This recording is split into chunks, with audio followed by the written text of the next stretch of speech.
Showtime in 60 seconds.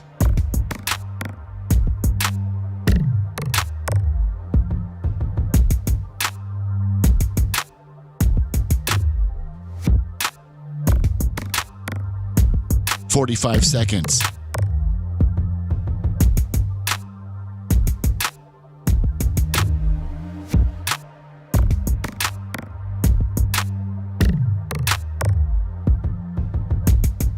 "30 seconds.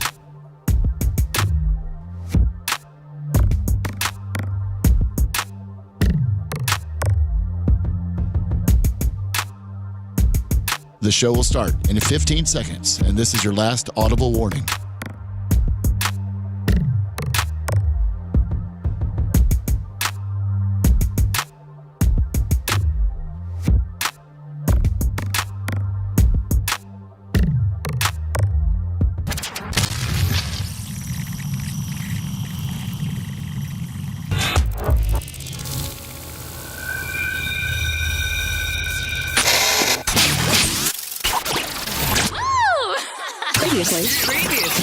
Previously on the Bubba the Love Sponge show. No more time to talk about nothing else than to fly. The only time to talk about is when I have 5 bitches in my hotel room that have been sent illegally from a different country. Dude, this guy's accent and cadence, I would listen to him speak for an hour.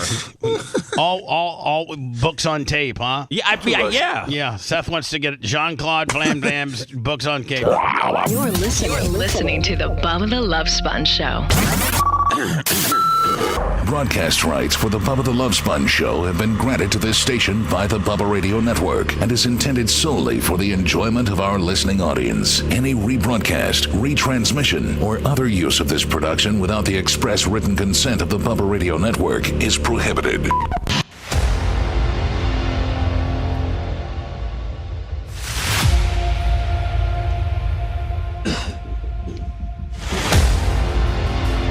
Just for your warning, I probably will be hacking and coughing and spitting up green mucus. Oh, come on. All day. Although it seems as though, by the way, welcome Monday, April 7, 2025, the Bubba the Love Sponge show, live in its entirety. Me, Lummy, Dr. Dan, Seth Money Kushner, Macho Man behind the glass, and Gary Cantrell up north. Aren't we supposed to suck the people in at the start of the show, not tell them to get out of here? The one thing I'm sucking down is green mucus. Oh.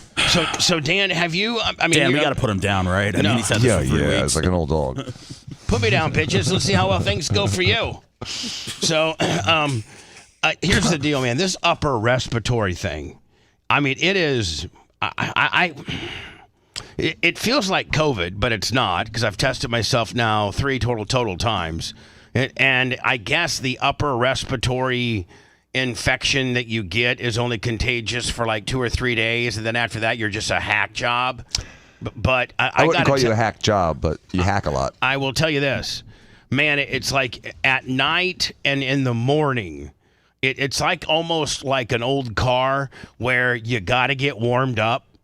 And after about an hour, then you don't have near the phlegm or the hacking but boy, towards the evening as you're getting ready to go to bed, you just start coughing uncontrollable. And a lot of people don't know how, like Merch Crick has it too, and she doesn't have the skill set to be able to kind of suck it through your sinuses and up through your mouth and then spit it out. Oh, well, yeah. She can't cough? Yeah. Well, a lot of people can't, you kind of, there's that acquired Disgusting. reflex, Dan, on how to do that. You go like that, and then how you suck it through, whatever, to bring it up through your mouth to spit it out. So I guess some people don't know how to do that. I remember my dad taught me. It's like, hey, suck it through, then bring it up through your mouth, then hack it out. Then you get those big green oysters. They literally look like green oysters. Now, I've since read that the greener it is, the more your body's trying to fight off. Now, we have a real live doctor here, and I'll get his opinion after I spew out what I read. And it was the more infected or the more infected that your upper respiratory infection is, which, by the way, half the doctors say it's viral, half of them say it's bacterial, and you really can't determine which one it is. Well, you just got to culture it. And so they say that the greener it is, that is your body sending white blood cells to fix or to try to fight off infection. Is that true? Yeah, green is, but also white is. I mean, white is pus. Pus is white blood cells. Yeah, but they say the greener it is, the sicker you may be, or the more. Why are you fighting with the doctor? I'm not. I'm asking. He told your ass. Dan, I mean, like if you just get Different real bacteria make different colors too. like a white loogie is, but when you get one of those yellow, dark, deep green goblin, Yeah, it's more bacterial than viral. Virals tend to be more white. So I've been taking both antiviral and antibacterial. I don't know which one is doing. I don't know if What antibiotic are you taking? I'm taking Doxy? No. I have some deoxycycline. Would you recommend that? Well, if you have community-acquired pneumonia. I think I got amoxicillin. Yeah, for community-acquired pneumonia, which is what would be what you would have because you get it in the hospital, you got it out here. Right, walking pneumonia. Yeah, essentially, doxycycline's one of the first-line drugs. Okay. So if you have that, start taking it for 7 days. And if I don't, I'll just call Are you Nate. doing the nebs? I do. I've been doing the nebulizer twice a day. That seems to be working. Now my blood oxygen level got down to 92 last night. Whoa. And so I did the nebulizer. That opened me up to 95. And then I went to bed and I was okay until about midnight. And I got up with a real big hacking, green oyster gimmick, coughing, couldn't stop. By the way, I don't have any more. I'm completely out of my sippy sip. So I might have to be getting some more of that too. But I thought it was over this. Yeah, I thought you were getting better too. Haven't you been up for a while though? I mean, you said you're talking about like warming up. I mean, you've been up for a few hours, right? I have been. Was it worse earlier? Oh my God. When you first, I woke up today at 3:40, and from 3:40 to like 5, I came to the studio at 10 till 5, but from 3:40 till. Well, all the way here, I had my window down and I was hacking oysters out all the way. I have an oyster tray all the way here. But now with cough drops, and I'm starting to get warmed up now. It's not nearly as bad, but in the morning, it's horrible. So I did my nebulizer this morning. I did my nebulizer before I went to bed. That's all helping, right? Yes. So anyway. So I'm going to get some dioxycycline. Yeah, we can help with that. I mean, we got to make a difference. We got to make a change because it's obviously not working. So I got it. I got better. And then I went with Tom Bean this weekend up to Ellijay, Georgia. And I think I ran myself down. Like I was on the go nonstop. And Lummy, I got to tell you, walking up mountains and walking up, that kills you. Oh, I bet it does. You didn't realize how much out of shape I really am. When Tom would be down by the stream and he would say, and I'd be up at the cabin, which is going to be done in June. He'd be like, "Hey, come down here." I'm like, "Man, I don't want to go all the way down there. I mean, you got to go all the way back up on foot." Did you build like stairs down there, or is it just terrain?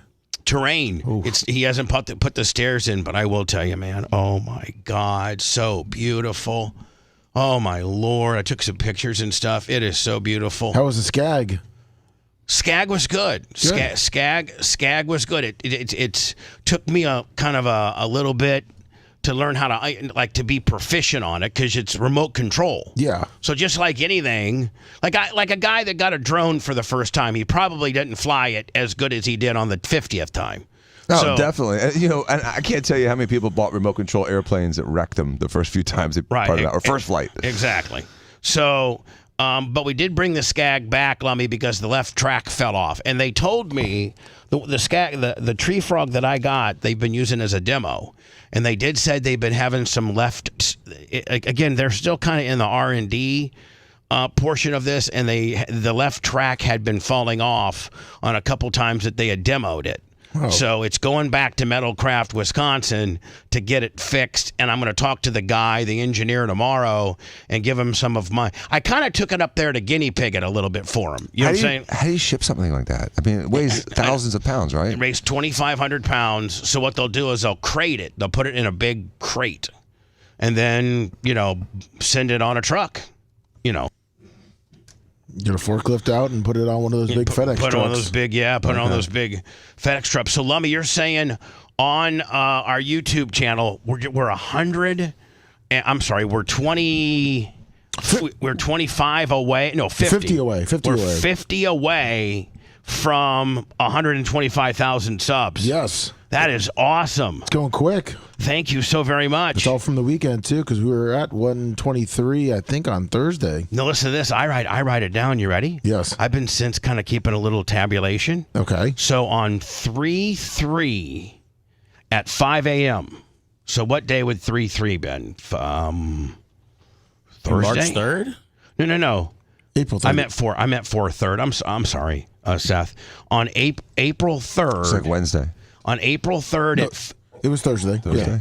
So on April 3rd at 5 a.m., we were at 123,960. Yeah. So then after that show, we had picked up 40. And so at 10 a.m. on 4/3, we were at exactly 124,000. So that was when I left because we weren't here on Friday. So when I left at 10 o'clock on Thursday, we were exactly at 124,000.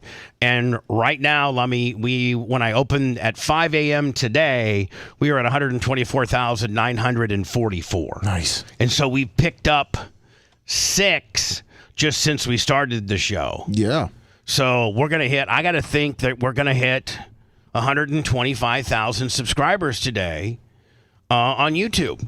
Our channel, of course, at the Bubba Army. Appreciate that. Let me like my old.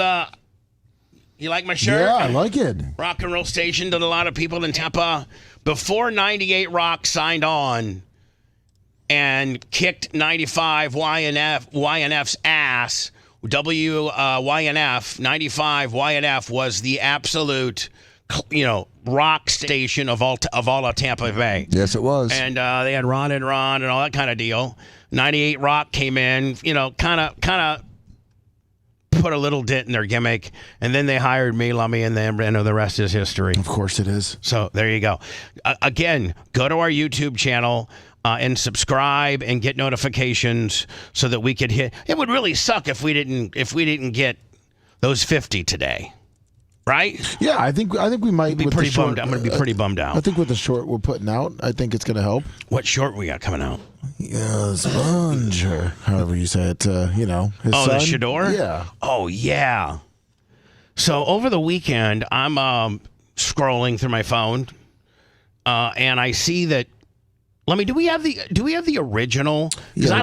I like to show everybody the original, and then literally I'm in my little log cabin, probably Friday night or whenever this came down. And I thought you guys were avoiding electronics in those situations, like putting your phones down and just like enjoying life and each other and the nature.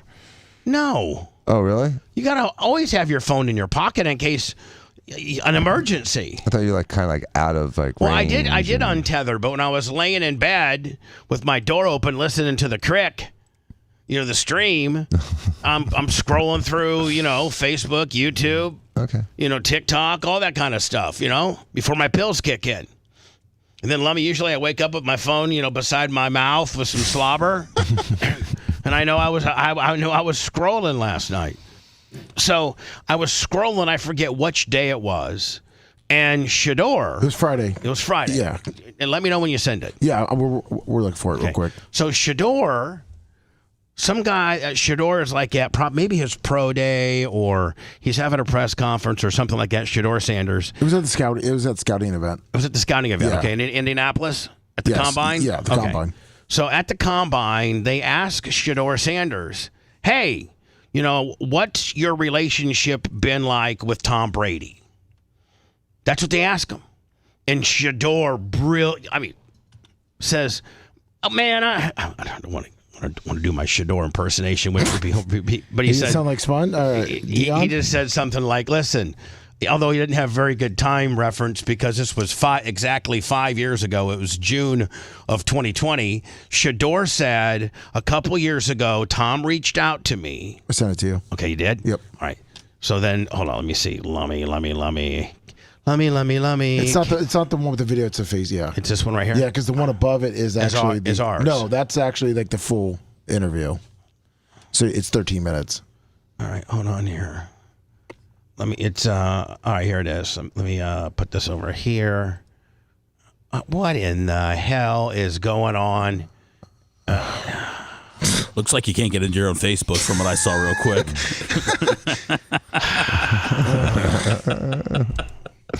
Seth. Yes, sir. Thank you for the obvious, and you are correct. You are correct. I just wanted to backfill for the radio audience that can't see. So I was frustration. Yes, the sigh, if you will. There was no braille for them to feel that you brought up a page that said. All right, here we go. All right, There we go. It could have been my phone.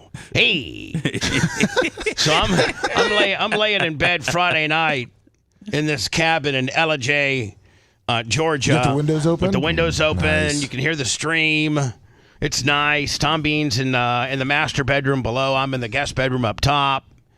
Just chilling out. We got breakfast with Travis and his buddy Brad on. You ready to go be a small town guy? No. Okay. Although I'm ready to go. I'm ready to go up there every a couple times a year. Maybe meet Larry Plummer and have a good weekend. But not. I'm not. I don't want to. So like the guy who's building Travis. I mean the guy who's building Tom Bean's cabin is like you gonna because Tom's got 60 acres up there. He's like, you gonna be a bean sprout? I go, what? He goes, are you going to sprout out a little cabin? Because a couple of Tom's partners are building cabins up there too. So I go, so they could all get away and be together? Well, they're, probably 15 acres apart. They got a plot of land of 60 and they spread it all out. And Tom's is the only one that's going to be done anytime soon. So let me, as I'm laying in bed, Ellijay, Georgia, listening to the stream, I see this. This is what I see. Took my volume up. I'm having all kind of technical difficulties today. Here we go. Hold on. Let me, why in the hell? Why is it doing that? With the hair. What'd you hear? Oh, man. He extended his hand. Far back, I'll say a couple years ago, he extended his hand. He was like, come work out. Hold on here. The guy says, I want to make sure I get it all. The guy says, what's your relationship with Tom Brady? I think is what he says. Did he say that, Lummy? Yes. Well, far back, I'll say a couple years ago, he extended his hand. He was like, come work out with me in Tampa.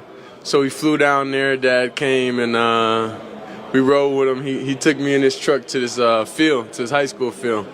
Then from then on, he was just telling me knowledge, and I filmed everything. I recorded everything. So now, even sometimes I go back and just listen to the things that he said at that time, and it registers. One of the things he said is, don't be like Ben Roethlisberger and don't be like Aaron Rodgers. I'm not supposed to be saying that, but he did say that. A statue and a douchebag? I mean, what's the difference? He said, don't ever blame an interception or a mistake on any other player except yourself. Take responsibility for all mess-ups. Okay. He said in today's day and age of being able to look at stats and everything, people know, if you throw a pick six because the ball was right in your tight end's hands and he missed it, don't blame your tight end. Take responsibility. That's some of the things he told him that I heard. And Ben and Aaron Rodgers did not do that? No, Ben and Aaron Rodgers have been known to throw their boys underneath the bus. Am I right, Lummy? Yes, they have. Didn't Tom's wife at the time throw his receivers under the bus in that Super Bowl loss? It's his wife. I mean, come on. That's why that bitch had to back go, and Dan. just listen to the things that he said at that time, and it registers. Everything that he said back then registers now, and it applies. So that's what I'm thankful for him. All right, so Lummy, I see that. Yeah. And I just, boom, I shoot it off to Lummy and Gary Cantrell literally 10 o'clock. That was 11. 11 o'clock. I freaked out when I got the text. But I oh, no, I just saw Bubba. That's why. It's Did you send ours? Yes. All right, let me so this is what Gary Cantrell whipped up for us. And I think, is this on? No, you got to click on the YouTube one. Now, that's the original whole Shador thing. I sent that. It's the link right above it, the YouTube link. Okay. But it is everywhere now. It's released on all our platforms. So it's this one right here? Yes. Okay. So this is what I texted. So what's the origin of your relationship? So I texted the boys and said, hey, anytime somebody, spoon feeds you something this great that we have, there's two people that were taping that day, Shador's guy and me. That's right. And so, we got to make, and by the way, we just released this, today? Just right now? About 5 minutes ago. So we'll see and is it everywhere? Facebook, YouTube? Yes, everywhere. TikTok, Insta? Yes, it is. All the places? Yes. Okay. Here we go. This is what we got. Based on what we got. With Tom, did it come about through your dad or something else? Well, far back, I'll say a couple years ago, he extended his hand. He was like, come work out. So we took all of the footage I had and took him, his narrative. That's right. And made it even a better video. Rather than just having Shador sit there at the podium and say this, we threw him the evergreen. With me in Tampa. We flew down there. Dad came and we rode with him. He took me in his truck to this field, to his high school field. Then from then on, he was just telling me knowledge, and I filmed everything. See, we got to get Gary. We got to get all the boys to really hashtag this up right and include the right people. You know what I'm saying? Oh, of course we did. I recorded everything, so now even sometimes I go back and just listen to the things that he said at that time, and it registers. Everything that he said back then registers now, and it applies, so that's why I'm thankful for him. So what's the origin of your relationship? Yeah, so I mean, Seth, don't you agree? If you got something that goes along the lines of what you got to put it in there. You got to make that video, don't you? Yeah, I think you made a video maybe a month or a half or 2 months ago about that one, but keep putting it out there. Someone needs to pick it up. But hold on, it wasn't the video we made a couple months ago. Wasn't Shador setting it up? I don't think. No, I think it was just. We just threw it out there to try to get some traction. I think this is the first time that Shador has actually verbally set up that meeting between him and Tom. Oh, he set it up. It was a layup. Yeah. It was easy. And last night from Tampa, Florida, the national championship game, the women's NCAA national championship game. Now is South Carolina the defending champion? Yeah. Yeah. South Carolina, number 1 seed, 35-4. UConn, number 2 seed, 37-3. And UConn got that ass. They sure did. 82-59. It was a blowout the whole game. How about the third quarter? UConn 26, South Carolina 16. Yeah, they went on a little run there. Yeah. So anyway, now who is the Caitlin Clark? And I think that's going to be the analogy that everybody uses from this point forward. Who's going to be the Caitlin Clark of the league this year that goes number 1 and can potentially turn a franchise around? Who's that girl? Who's that girl? I think everybody stopped watching women's basketball. No, I don't think so. It's Paige Beckers. Paige Beckers from Connecticut. From Connecticut. So, and wasn't she? No, the girl from Notre Dame. I really start paying more attention to girls basketball. I really have. And I think, and Seth, you might be able to help me here, but I think there's a girl from Notre Dame that's really, really, really good. And she's contemplating, and she's a junior, and she's contemplating either coming out or staying back. Have you heard that? Yeah. And I got to think, man, is the NIL as strong for the girls basketball as it is for, let's say Arch Manning? Drew him off, $50. It's not, but it's top heavy. I mean, the big stars in women's basketball make a ton of money. Yeah, they'll make more than they would in the WNBA. The freshman on UConn though is was it Sarah Strong? Yeah. As a freshman, you got to understand. She did a double-double last night. And you got to understand this, that like Dan said, Caitlin Clark's they have a structured contract with the WNBA where, no matter how good you are, if you're the number one overall girl like Caitlin Clark was last year, and this one girl that Seth said is going to be you're locked into $89,000.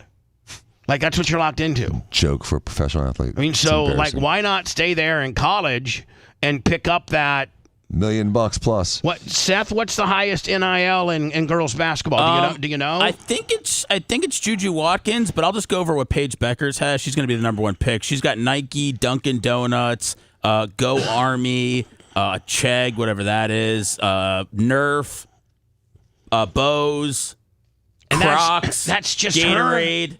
StockX, and yeah. And does anybody have an amount as to what that is? I think it's about $1 million. Yeah. So why go make $89,000 to be the number one overall girl? Now, granted, you're probably going to get a ton of that.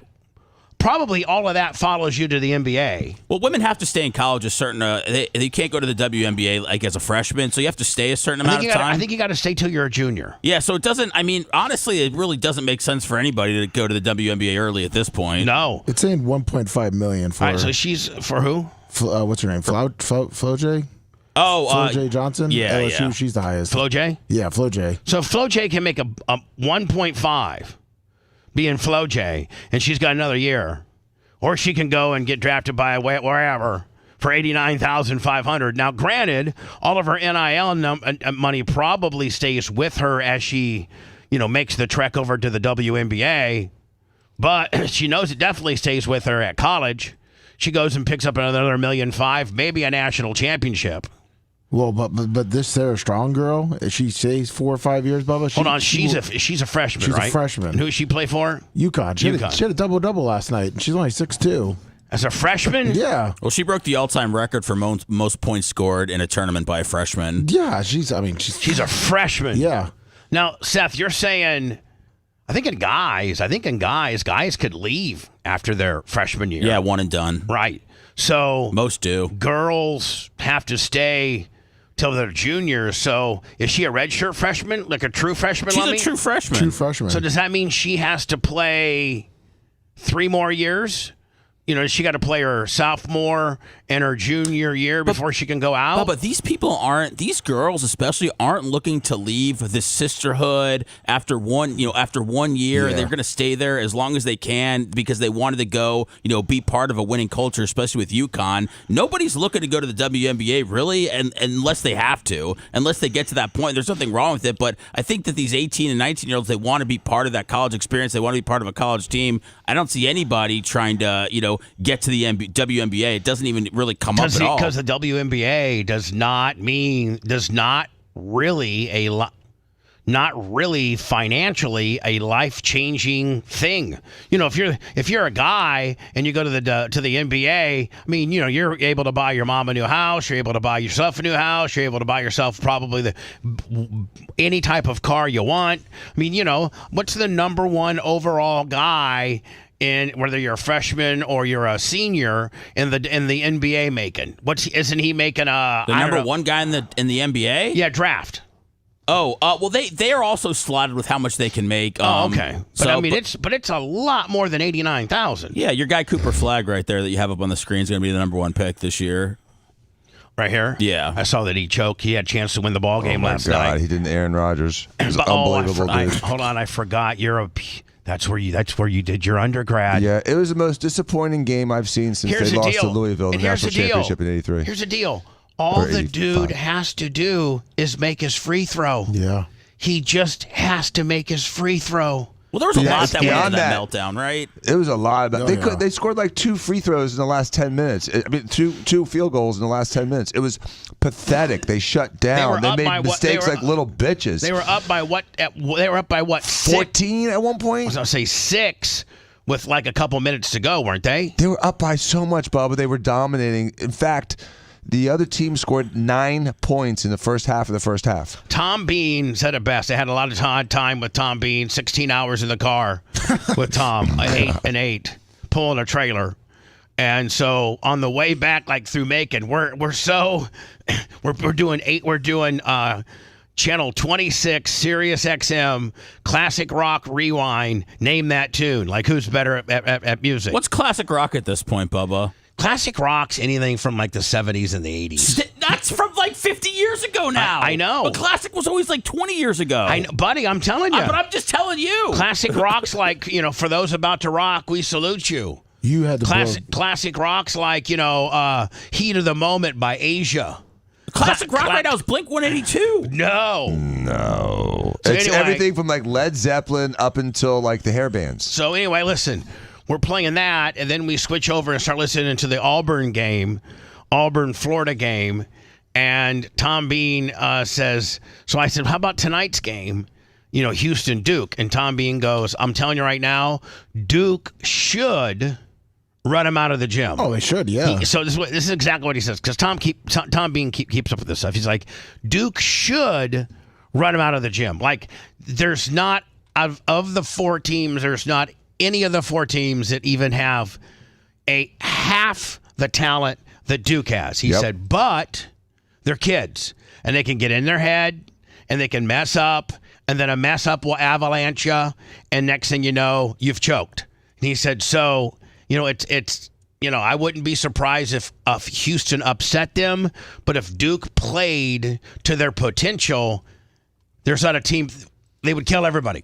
They didn't play the last 10 minutes of the game. It's they shut down. It was unbelievable. Tom Bean was also very, very happy because he owns all the Domino's pizzas in Gainesville.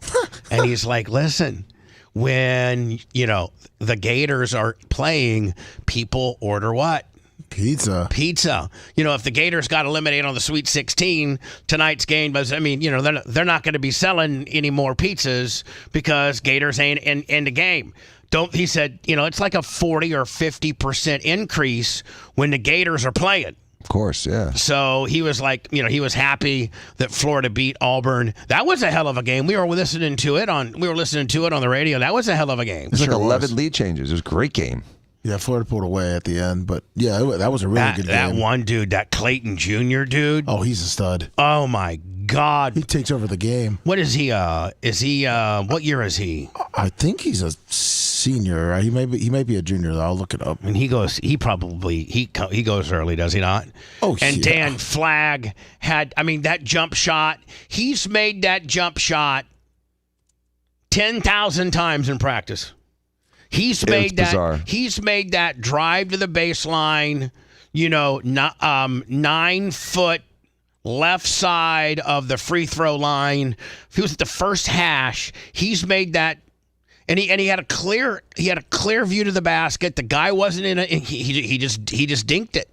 He just didn't put enough penis behind it. I knew they were collapsing when Kid in Play dribbled off his own shin and it went out of bounds with about 3 minutes left. What was that kid's name? Jack. By the way, yeah, Clayton's a senior. Kid in Play. The Kid in Play. You know what I'm talking about? Yeah, the guy who missed the free throw. I don't know his name though, but yeah. He shaved on the side, real puffy hair. Yeah. Let me go into words so I'm not so late. Find me that last, when the Duke guy's at the free throw line. Yep. And it's what, 60? It's 60. Is it 69, 67? At that point? I believe so. Dan, is it 69, 67? I think it's 68, 67. Does he make one or does he choke on both? It was 1-1. It was 1-1. He just choked. Yeah, Done. Dan, let me find that sequence. We'll go through it next. Okay. Tonight's national championship game. Number one Houston versus number 1 Florida. Who's going to win that one? I don't know. Seth, what do you think? I don't, man. Kelvin Sampson, the coach of Houston, is an absolute madman with the. He is. I liked watching him. I mean, with the program that he put together, I've doubted him and his team a couple of times, and I don't know if I could do that anymore. I mean, Florida is a well-oiled machine, but there's something about Kelvin Sampson and the guys that have bought into his program and what he's built at Houston that it seems like they're primed to win it all. Could one argue, Dan, as Duke started falling apart, that they got outcoached? Oh yeah, they had a veteran coach versus one of the youngest coaches. The Duke's coach won the national championship with Duke like in 2015, 10 years ago. I sent you the last 2 minutes because that's where it just all fell apart. Right, so he's like 33. We'll go through that tonight. Is it an 8:30 start time tonight? No, it's like 8:59. Oh, come on, like man. that. Oh, it's ridiculous. You're kidding me. The West Coast doesn't care about this game. I know it's in San Antonio. Come on, but yeah, I think it's. 8:59. Anything west of Houston, Right, that's what I'm saying. So, like, bump it up 850. Sorry, I mean, in 850. Houston, I think Houston, Seth, is central, so they're only one time zone away. So make it a make it an 8:30 start, right? We're always just That's a 7:30 start for them. Or just an 8 o'clock game. I'm with you. I think once you get past 8, I just think it starts to get into a danger zone. Yeah. Number 1 Houston, who upset number 1 Duke last night, 70-67. We'll go through those next. Hold on. If you want 24/7 on-demand Bubba and the crew, go to BubbaArmyHQ.com. Right now. The Bubba the Love Sponge Show will be back after this.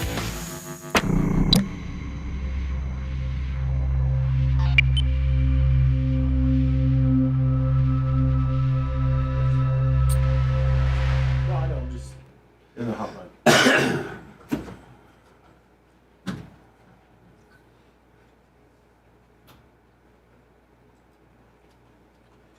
Some of these girls look massive on the court, and then you find out they're like 5'11" and shit, which I guess is big for a girl, but It is big for a girl. I'm just like, I think, I'm like, oh, she looks like she's 6'4". Stumpy, 62, Buzzer Bob, Warren, check, 02213. Rob V, 32,000. Scout and Big Gulp, good morning. Forerunner, Ass Man, 2006 Monty, good morning. Stop and Go Steve, how you doing? Pankoden, Detroit by Dark. K. Cussy, Nay, K. Cassigne. T-shirt Will, good morning. Iggy, Kenny Powers. Stuff Flair, Buzz Bob. Gary with Gary Cantrell. MJ Bar.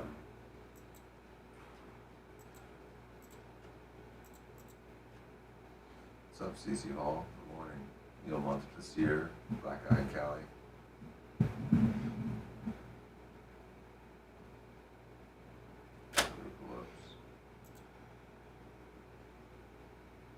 Birdo. Morning.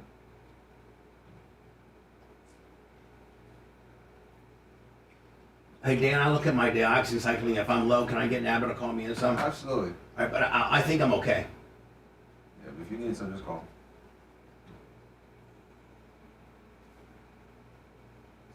General Cotton. Andy, good morning. Ken Orlando, Tom Lennon. FJ Bar. J Tiz. Rock. Oh, Gary Jean, sorry. Inzer.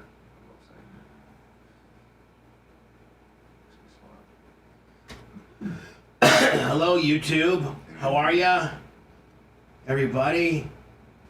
Almost at 1,000 people. Hello.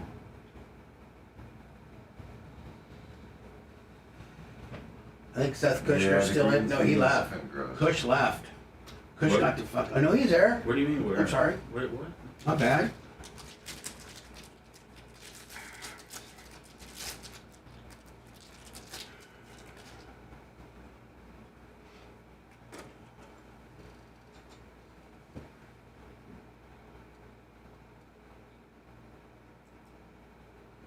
We got to get 125. Let me see where you are right now, this very second. On my back end, Willie here. Oh, I haven't even gone through PayPal, Venmo, Cash App today. Today's 7th. T-shirt Will, 72 months. Nothing. Thank you, T-shirt Will. Hi, T-shirt Will. You better not fucking miss Spark this year, or we are no longer friends. Period. Even though you're sending me pictures back from the day, doesn't mean that we're friends if you miss it. I'm bringing back the old school full trucker effector shirt. Oh, that's awesome. The original? The original. Nice. Right over the line. Good morning, Carla.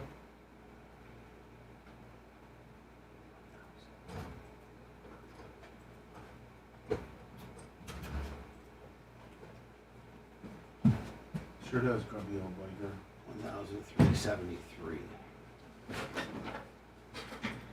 Well, I mean, the over the line guys are trying.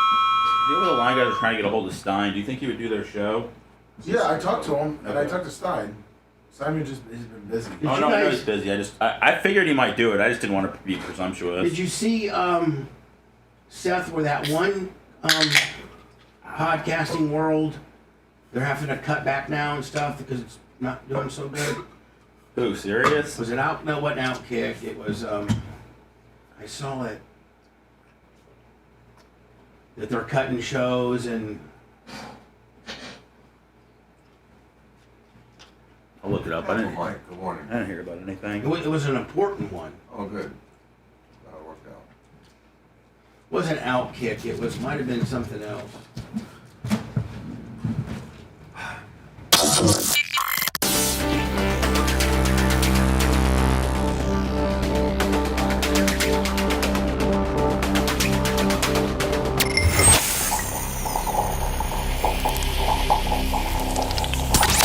Broadcasting live from the Aquabito studios, aquabito.com/Bubba. It's the Bubba the Love Sponge Show. Lummy, I got distracted. I was going to try to see if we'd hit 125,000 yet. Subscribers on our YouTube channel. We were 50 away a few minutes ago. Nearly 1,000 people. Let's see if we can get a... Lummy, we could. We could beat Gene... Dan Diaco. That's right. Could potentially beat Gene Lasker today. Lasker had 1,000 by 7:04 and 20 seconds. Dan's currently damn near 900. And it's 24 minutes away. That would really make Dan's day. Dan's very competitive in that manner. He's not real happy they didn't have the strap right now. That would put the strap back on the Doc's shoulder, ladies and gentlemen. That would make my day. And so let me, again, don't forget to follow us on our YouTube account. Also, don't forget our merchandise page, Bubba Army Merch, Bubba Army Shop, a Bubba Army Store, with the latest tariffs and all this kind of stuff. People going absolutely insane, crazy. None of my prices, my prices are locked in. Even though I may get charged more to manufacturer, I'm not gonna pass it on to the consumer. So you're getting tariffed? I don't know that I'm getting tariffed. I won't know till 25%, dude. That takes a big bite out of your profits. Thank you, Dan, for being a dick when I'm trying to absorb this. I'm not trying to be a dick. Nice. I'm just saying you're being very generous. That takes a huge. You're taking the hit instead of your consumer. Yeah, I'm not. That's altruistic. That's noble. Thank you, buddy. I'm not messing with you. I'm highlighting the hit you're taking. Yeah, thank you. Appreciate it. Bubba Army Alpha. Again, none of my prices change, but I am making less, and it's a lot less. What countries are you dealing with that you're going to get tariffed? Well, I have different manufacturers. A lot of my stuff. The reason why I won't get tariffed is because a lot of my stuff is made domestically. Right. But I have. You. But some of it's off seas, right? Some of it is off seas. But I'd say probably over half is domestic. You think an American is going to, sew on that, Bubba with the donut on the shoes? I don't know. So anyway, speaking of the Bubba Army pre-sales of the limited edition Fat Man Dunks 3, our third installment in our shoe series. These you have until the 30th to buy. My manufacturing cost, they did contact me. It's going up. It's going up, but I'm not gonna pass it on to the consumer. It's short-term pain for long-term gain, Bubba. I hope Trump knows what he's doing here. I really, really, really do. 1,007. Oh, we're 1,000. There you go. 642. Lummy, right at 642. The new 1,000 record to Dr. Dan. That deserves a something. Wow. Yeah. I mean, does that deserve a belt change, maybe? Wait, are we talking about viewers or are we talking about thumbs up? Talking about views, right? No, I know. Views. I'm like, we're only at 552 on the thumbs up. We're talking about thumbs up, not viewers. Yeah. Damn it. I'm sorry, Dan. We got over 1,000, so thank you. Yeah. Thank you for, We were talking about. All right, now everyone's on this. Thumbs up, guys. Thumbs up. 100%. Thumbs up. YouTube.com/the Bubba Army. That's our YouTube channel. We were so flawed in thinking that was people watching, but really that's thumbs up. And quite frankly, I don't know if that record's like.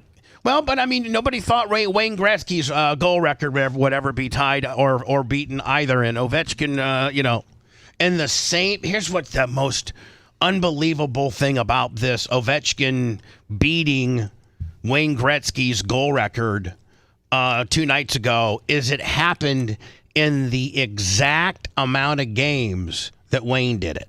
That's impressive. He played, I think it was like 1,374 or something like that. I don't know, but it was the exact amount of games. Ovechkin now is the all-time goal leader in the NHL. Speaking about Bubba Army merch, Bubba Army store, Bubba Army shop. Not only do we have the new Fat Man Dunk 3s that you can only pre-order until the 30th, but we now have I pretty much make all of my shirts black because white isn't so slimming. But there are some skinny people in the Bubba Army that like to wear white shirts. That's right. So we made the Fat Man Dunks white man Air Bubba white shirt, and then we did the standard Bubba Army logo white shirt. So we did a couple white shirts. I mean, it's Florida. White shirts are nice. We still have the slides. There are a limited number of the Fat Man Dunk 1s, the gold Trump-inspired Fat Man Dunk 1s, and there's a limited amount of Alpha Volume 25, the ultimate fragrance. Did you give or let Tom Bean smell a little of that? I gave him a bottle. Oh, okay. Yeah, nice. he got a bottle.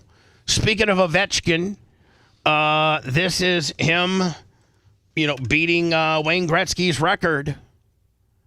I think 1 or 2 nights ago. Washington yesterday afternoon. Was it yesterday afternoon? Yeah. Thank you. Force it to him if he's open. Here is Ovechkin. Shoots. He scores! And didn't that look like almost a Steve Stamkos right side power play shot almost? Yeah, it was nice. Try to force it to him if he's open. Here is Ovechkin. Shoots. He scores! Man, did you hear that? What is he? 30? He's 38, right? Oh, I think he's almost 40. Is he? I mean, it's close to 40. I'll tell you one thing. He still had some smoke on that, though, didn't he? Dude, he's the greatest player that I've ever seen play with how fast and physical and strong and the goal scorer that he is. Man, he is. I know that Wayne Gretzky still has about 1,500 more points than Ovechkin, but man, he is something else. He's got some steam on that puck still at nearly 40. Listen to it. You can hear go. Listen. In the crowd. He's 39. He's 39?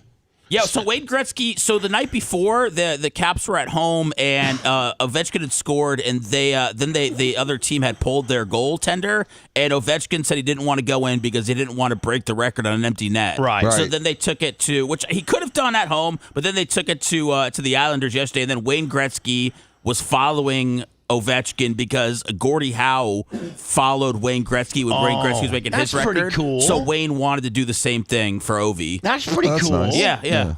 And you know what's also cool? Not, like being like old school by saying I'm not going to do it on an empty netter. Like, almost the way the Favre straight hand deal kind of went down. Yeah, absolutely, man. Because his goal was a masculine goal. I mean, that was like a hard. Oh yeah, the goal that he shot here, man, that was a great goal. Set up, and it's like he knew he was gonna. And he's played the one thing. Wayne bounced around a little bit. Winnipeg? By the way, there's Cash Patel. Yeah. Cash Patel, leader of the FBI. Pretty good to be with Wayne Gretzky. Leader of the FBI. He knew where to be. But I mean, the one thing, the other admirable thing is the fact that Ovechkin's done it with the same franchise. He's always been a Washington Capital. Always. Wayne was Ottawa. Then he went to Wayne was Edmonton, Kings, Rangers, Blues. No, I think it was Edmonton, yep. L.A., yes. St. Louis, Islanders. Is that how it went? No, Edmonton, L.A., St. Louis, and the Rangers. That's what I just said. You said Islanders, but I'm sorry. I meant Rangers. Yep. Sorry. He had a short stop. He had I think they call it a cup of coffee. He had a cup of coffee in St. Louis. Yeah, 18 games. That's it? Yes. 18 games. Yes. By the way, isn't Wayne Gretzky's daughter like just absolute hot as just hot? You know what's nice? That he had genuine glee and happiness for this guy. Oh, his wife's crying, yeah. As opposed to when Strahan won the record, the other guy was just a bitter gassing up. bitch. He went and did a documentary on it. Hold on. Bitch. Hold on. I saw that documentary. They screwed that guy because he had the record and he would go and he was trying to get into the Hall of Fame, I think, at all this stuff. And then Strahan took it from him and the guy's life went in a downward spiral. His life was in a downward spiral when I was in the NFL. Is that Ovechkin's wife? Yeah. Beautiful. Putin-likey. What's that? Putin-likey. Oh, yeah. Is she Russian too? I would assume a lot of the Russian gentlemen that at least played with the Lightning had Russian babes with them.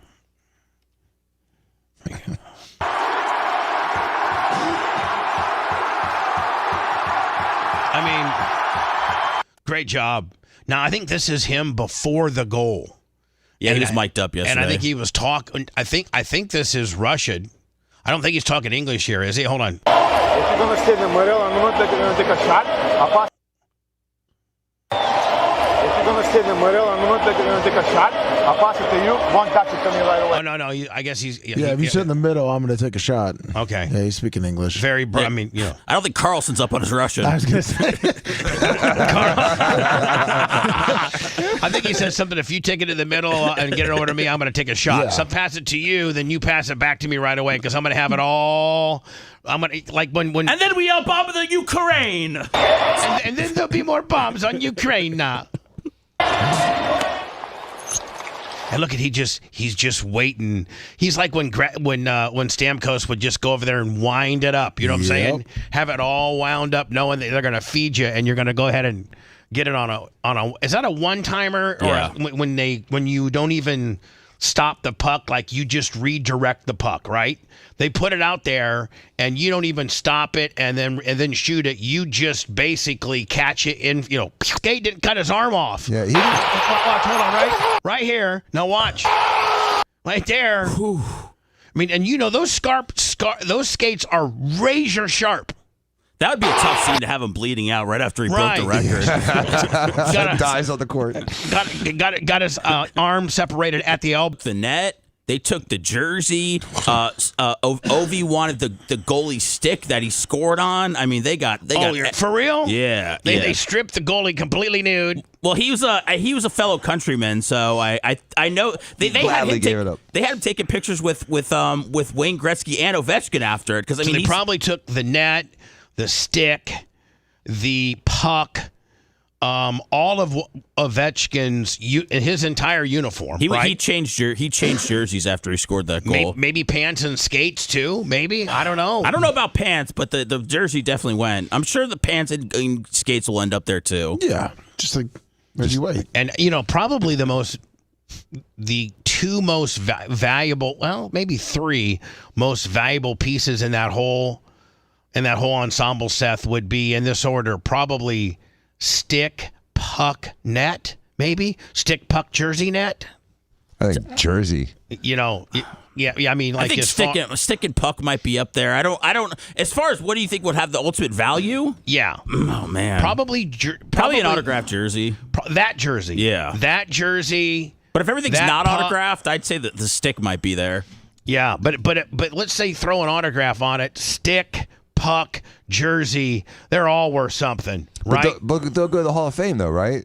I mean, they're not going to be like no one's traded. No one's going to like put it at an auction house like that. That stuff, like they took everything at that moment to the Hall of Fame. Right, like they didn't even wait. The NHL stepped in and didn't even give them an opportunity to have it back in the back for some locker room guy to. No, they took it right then during the celebrations. The league did because they had to, right? Because if that gets in the wrong hands.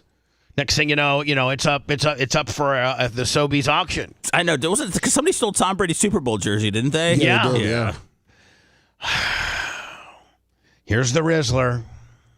Oh, throwing out the first pitch at the Mets. You threw out a better first pitch, Bubba. Well, I'm not trying to compare myself to the Rizzler, but it's just like What is this guy known for? He's known for being, irritating the hell out of you now. He's known. He really is. I mean, he's known for. Hold on.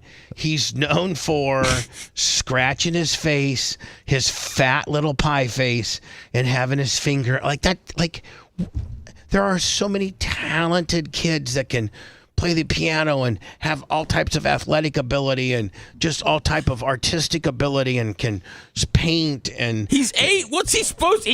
He's doing what he's supposed to do. He's living his life to the fullest. It makes me sick that society has made some fat kid that can scratch his face a pop cultural icon. Didn't you used to be a fat kid? I mean, shouldn't you be happy that fat kids are getting the shine now? But I wasn't, out at Wrigley Field getting throw the first pitch because I could scratch my fat third chin. Would you have turned it down though if you could? No. Scratch? Okay. At least he's not telling. But society wasn't stupid enough to make a fat society's kid. Been dumb for a long time, Bubba. Society wasn't. Yeah, you're pretty much right on that. Hey, Bubba, at least much, you know what, Seth? You got me on that one. The ship has sailed on society 10 years ago. But at least he's not telling you you're going to go to hell because you drive a gas car. At least he's not getting political. He's not political, right? He's apolitical. He's apolitical, which is refreshing. Whatever. Let's just wait till Gavin Newsom tries to get his endorsement in 4 years. Ladies and gentlemen, put your hands together for the Rizzler. Woo. Somebody turns to somebody. What does a Rizzler do? Oh no, they all know the Riz. He's a fat ass little kid who has been spoiled all of his life, and his dad taught him how to scratch his face and act like he's something, and now he's something. In 12 days, he's having a huge birthday celebration while he's turning 9. I know this one kid who can play the piano as good as Mozart, and he's 7. Really? Kids, nobody cares about that kid. How do you know he's having a party? I looked it up.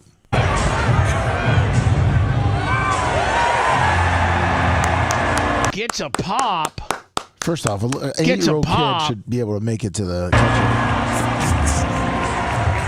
I mean, Lummy, and the more famous he gets, the fatter he's getting too. It's cold, Bubba. You got to layer up in New York. Look at that. I mean, layer up with fat or with layers. With both.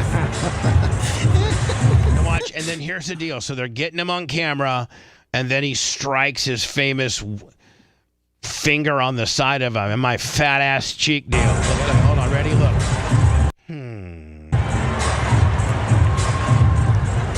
Would it be hard to be happy for him?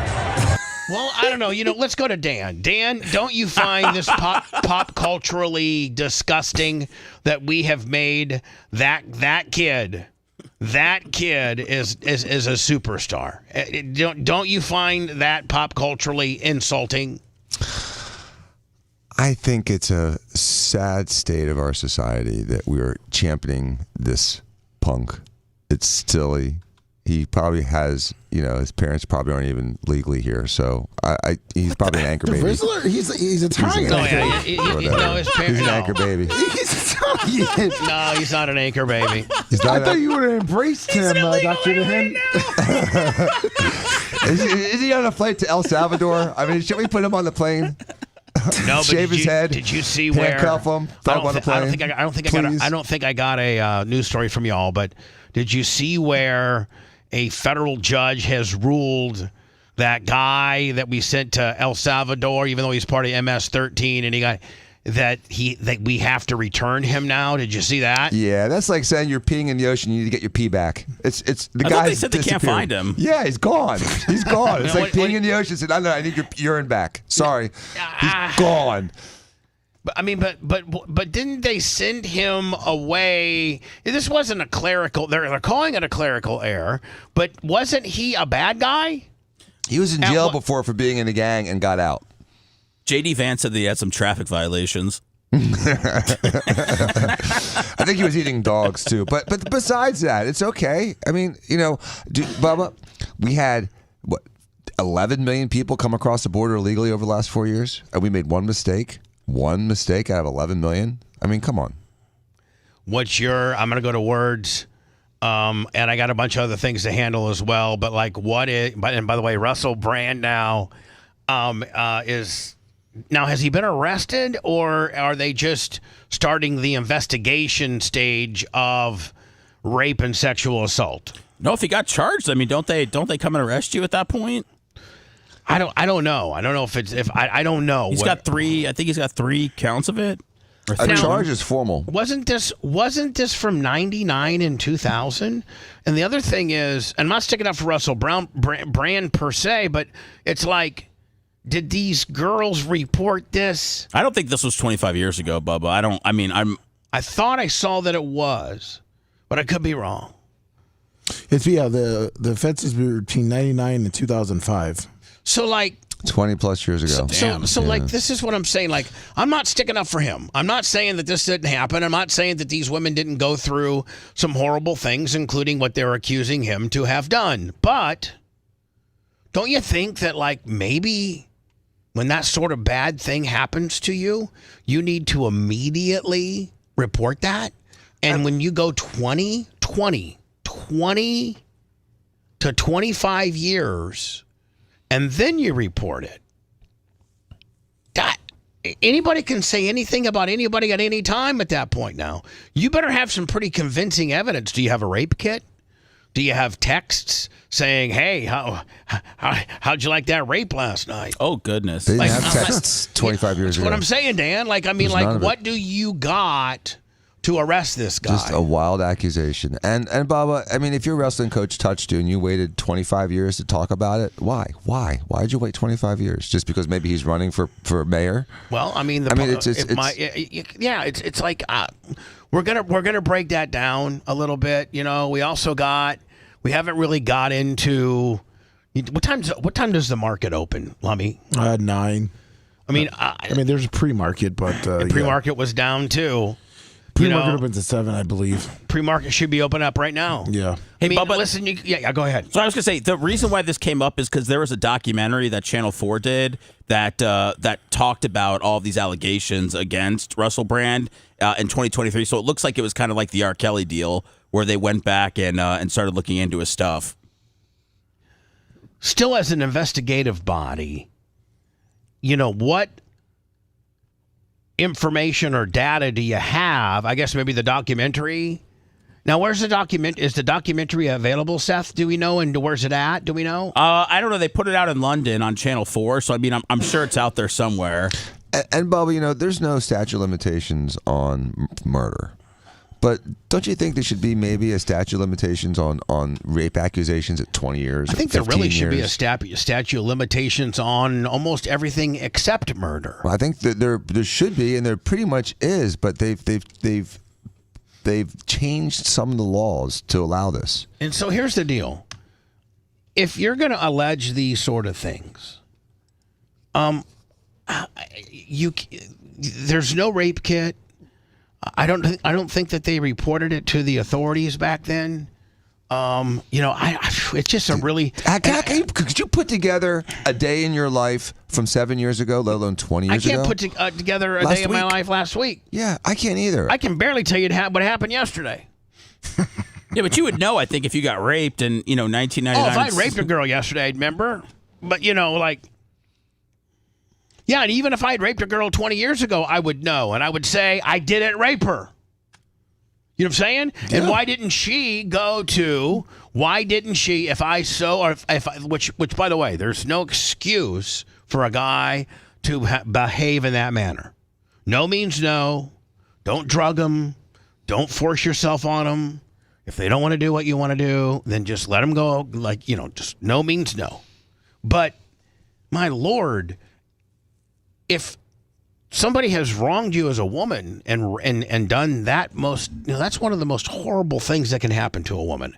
And I'm not trying to downplay how just emotional and physical, how bad it is on the other side of the fence, and that being a woman having to suffer through that trauma. I would never wish that upon my worst nightmare, on my worst enemy. But by the same token, I think it's something that you need to absolutely immediately address. Because it's such a bad, grotesque, over-the-top thing that you need to, if Russell Brand raped you after one of his shows on a Saturday night, when he finally let you out of his hotel room or all the bad things or whatever, your first stop should have been to the police or the hospital to get a rape kit. Mm-hmm. If you're going to bring these type of allegations, I would hope that you would have something more than a he said, she said. You can't claim an injury in Florida unless you go to the doctor within 2 weeks of it happening from a car accident. And that's just, that's a car accident. That's a yip in my neck. Right. And we're talking about rape, and you can't get to a doctor or the police within 2 weeks. I mean, there's the thing about rape, and there's a shame element to it, and so people have embarrassment. They're reluctant to tell people sometimes, but not doctors. But not the doctors, and they don't want their name dragged around publicly, so they may be afraid to go to the police. But you can go to a doctor and at least have that documentation. And if you decide later on that you have the bravery to formally press charges against the victim, you have that, and then you can win. You can say, hey, listen, I didn't press charges, but 8 hours after I was finally allowed to leave his hotel room, I did get a rape kit, and there is data of that. Right, and here's his sperm, and it matches his DNA, and you're lock, stock, and barrel. You're done. But when you wait 25 years and say, oh, yeah, on this Saturday night in 1999, after I drank 14 beers, Bubba raped me. That's a tough one, man. That's just tough to believe. It's tough to believe. Let me, before I go to words, 33 now. 33 subs away from 125,000. Do they send you a plaque for that? No. Should. Hell. I don't think your next plaque's until 1 million. Yeah. It's a big jump. Yeah. We'll probably never hit that. Oh, you never know. Next week. Chugging away at it. Want to listen to the show on demand and on the go? Enlist today at BubbaArmyHQ.com. Sign up and start listening. The Bubba the Love Sponge Show will be back after this.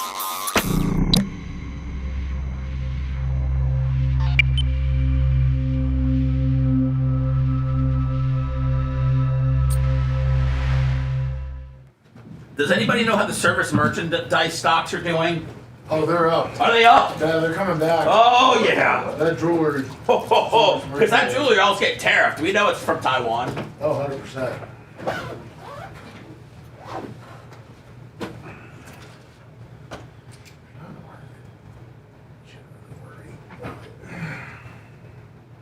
Sucks. Need anything? No, thank you. Oh, you need anything? No, buddy.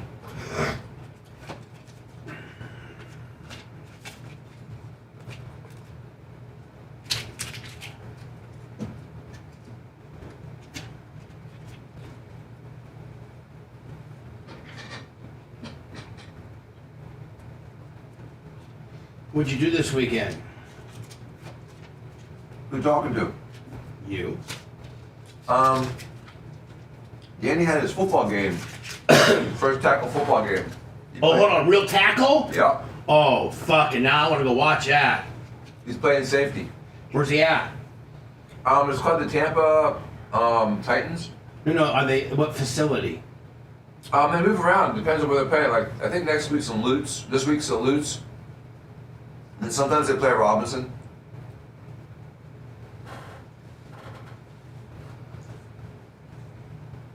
The games are at noon on Saturdays. Is it a whole different deal? Whole different deal. I mean, it's neat. He's got the pads and the. Sure. It's cool. I got the helmet. I got him good pads. I want him to be well protected. I want him to use a jogger helmet.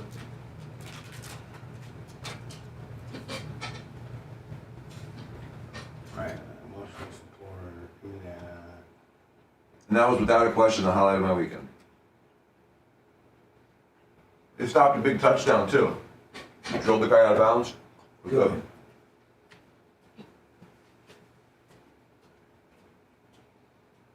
The funny thing is he says he's not sure how hard to hit people because he doesn't know how much it's going to hurt himself. You know what I mean? You should tell him to fucking, you're not going to get hurt. I said, just look at what you're tackling. Put your head down. Keep your eyes open and look at what you're hitting. Yeah, but here's tell him this one thing. Is you cannot ever get a reputation of being a fucking bat. This is what I used to tell my kids when I used to coach. You can't ever once you hit a guy, the first time you hit a guy, if you don't borderline smash him in the mouth, hit the hardest you can, then he's never going to think that you're a hard hitter. That first hit that you put on him determines what he thinks about you. So just tell him to remember that. So that means you hit everybody with absolutely every fucking thing you got, and then they'll pull up a little bit on you. Mm-hmm. And They're gonna be afraid they hear you, listen, see you. and I'm guilty of that. Listen, this is my senior year. I was a two-way starter at Warsaw High, and we played this team named Penn. They were defending state champions, and I played offensive right guard, and we got the ball first. And this guy, his name was named Walinga. He was he was a left side defensive end, and he was all state. Big guy, strong. Yeah, about probably 6 foot, 240, and he came in the very first fucking play and hit me in the mouth.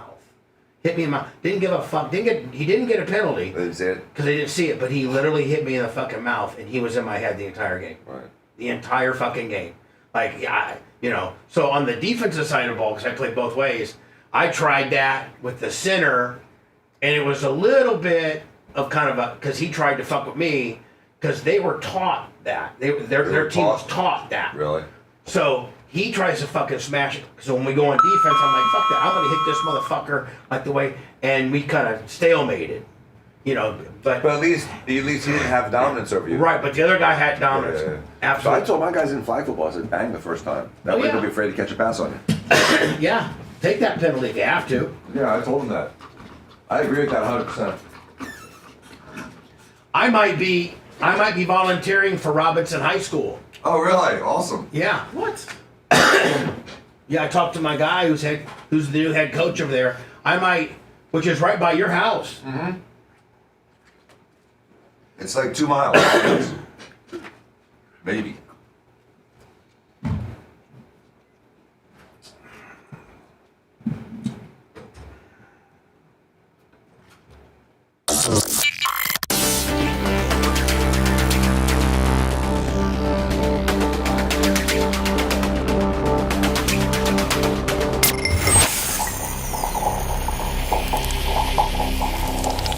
Broadcasting live from the Aquabito Studios. Aquabito.com/Bubba. It's the Bubba the Love Sponge Show. On the merchandise page, Bubba Army merch, Bubba Army shop, Bubba Army store, the Merch Crick is trying to get up the new FTE old school throwback full trucker effect shirts. And let me, again, instead of just keeping these, fully stocked, we always have them like we do. Like for instance, we always have Bubba Army hats. And we pretty much always have Bubba Army knives. And I think we have enough. I think we pretty much always have slides in the tactical bag. And the 3/4 zip embroidery sweatshirt, the polyester hoodie, the standard Bubba Army sweatshirt. Regular, Bubba Army shirt. The Stanley thing. We keep, look at that, Operation Pigmentation. We have a lot of these things that we keep stocked up. Your staples. But we're not going to, by the way, somebody found this. Merch Crick found 17 of these at Bubba Raceway Park. And so they're available too on a very limited time. I'd rather be racing at Bubba Raceway Park. There are license plate gimmicks. Does Tom Bean have one? No, he said I hate Bubba Raceway Park, and I'd love to sell it. I love Merch Crick hyping up the merch by saying own a piece of history. Yeah, Tom Bean says I'll sell Bubba Raceway Park. Make me an offer. Next time I do flags. Yes. Note to self: I can't do a double-sided flag. They're too heavy. Oh, really? It's like they don't blow? They don't blow. You need nothing worse than a flag that won't blow. Yeah, it's just so the next time we do flags, when we run out of these, they're going to be single-sided because the heavy ones are more heavy duty and stuff. But you got to have a 15-mile-an-hour whip up. Yeah, blowing's all about being part of a flag, So anyway, the Bubba Full Trucker Effect old school FTE shirts. I think Rainbow Rick is making them, and they're going to be pre-order only. So, just like the Bubba Army Fat Man Dunk 3s, These right here, they're only available to the 30th of this month. As soon as I think she'll have the new Full Trucker Effect old school throwback shirts that a lot of the truckers have asked for, I'll let you know when they're up. They're not up as of now. They're not up. And when's your Bubba Army beach umbrella coming out? I'm not going to do a beach umbrella. Such a mistake. What do you mean? Because the video that's so visible, it's a billboard, dude. It's a huge, giant billboard on the beach for 6 hours straight. You know and what? every time the cameras show the beach, there's Bubba Army. Hold on. I take that back, Dan. I think you might be right on this one. And if you don't want to do an umbrella, but I think the umbrella is an easy first step. And if it goes well, you get that four post little shade. I think you do the beach. I think you do the umbrella, and you put the QR code on it. Yeah. Mm-hmm. And you're right. It's a 6 to everybody goes out to the beach for no less than 4. If you have an umbrella, you stay 4 hours. Right. Maybe without the umbrella, you can't stay that long. Sure. But with the umbrella, you're there all day. Merch Crick, start pricing out. But you can't, you know what, Dan? You got to spend that little extra money to get a little bit more of an industrial strength one. And you go with the screw, the screws into the sand. Yeah, you get a big plastic screw. Nothing's worse than when you see that cheap umbrella and it's got so much wind that it goes all the way up. You know, like like it umbrellas itself. Oh, that doesn't happen to beach umbrellas. What happens to beach umbrellas is they come dislodged from the sand and they start floating down the beach. Right. That's what happens to beach umbrellas. Which is still a They'll logo. turn inside out. Like, man, get that Bubba Army bike. Right. Dan, I gotta tell you, I think you're right. I'm gonna have I've the been beach. begging you for 2 years. I think I'm gonna look into it. Good. Bubba Army merch, Bubba Army shop, BubbaArmyStore.com. Get your Bubba Army Fat Man Dunk 3 tennis shoes while you can.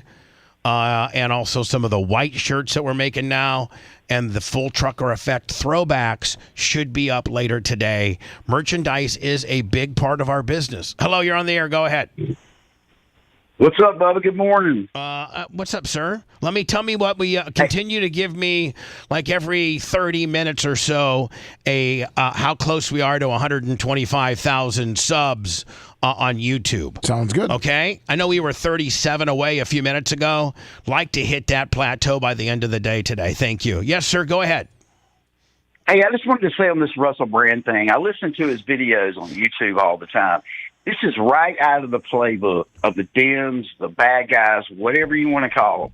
Every time somebody has a voice and a platform, if they can't shut them up, someone always comes out of the past. Just like me. Just like me. Mine came from mine came from a sex tape. We can't beat That's Bubba. Exactly why I called. We can't beat Bubba. We can't get him off the air. We can't beat him naturally. He's number one every book. And so, you know what? We're going to steal his personal property, distributed it. Nobody likes him because he's a loudmouth, so nobody's going to prosecute us. We're going to get away with it.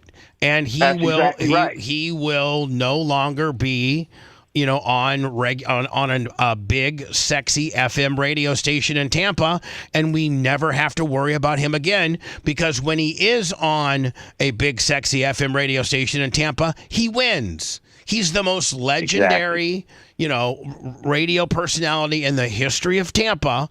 People like him, but we have to keep him off the air at all costs. So that's it. Russell Brand starts building up a brand, no pun intended.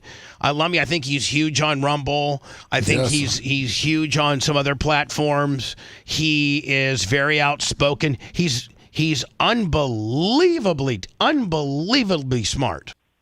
I mean, he's well read. He's brilliant. And he starts doing well, and then they take you out. They take you out from a rape that nobody reported 25 years ago? Get the out of here.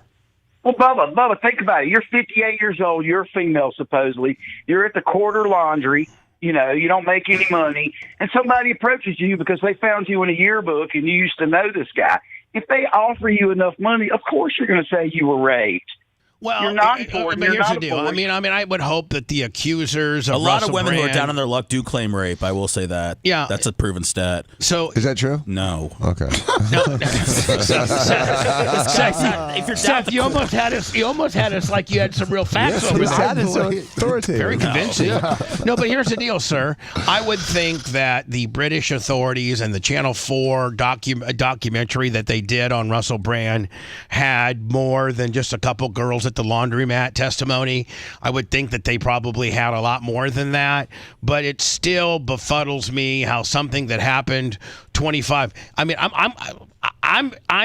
anyway, sir, thank you for your call. I'm interested in watching the documentary to see what they got on him. This guy took my lunch money when I was in high school, so I want to go after him now. You know what I'm saying? What? Let me. Is the documentary available anywhere? Then I don't know that if I have the ability to get Channel 4 out of the UK. I'll check it out and see if I can. Seth, the UK is like arresting people for posts on social media right now. So. The UK is going a little overboard with arrests. So it says that just some of the stuff that was in that, because we talked about the rape and the charges that are coming against them. One woman on the piece. Yeah, one woman explained that as a 16-year-old in 2006, she began a relationship with a 30-year-old Brand who became controlling and abusive. Another woman detailed allegations of being attacked in 2012. Brand at his home in L.A., while a third claimed she was sexually assaulted by the comedian also in L.A. in 2013. Now, do you remember, guys, it might have been like maybe 3 years ago where they had this whole big Marilyn Manson, raped me, and Marilyn Manson sex trafficked me and held me hostage and Marilyn Manson basically got canceled.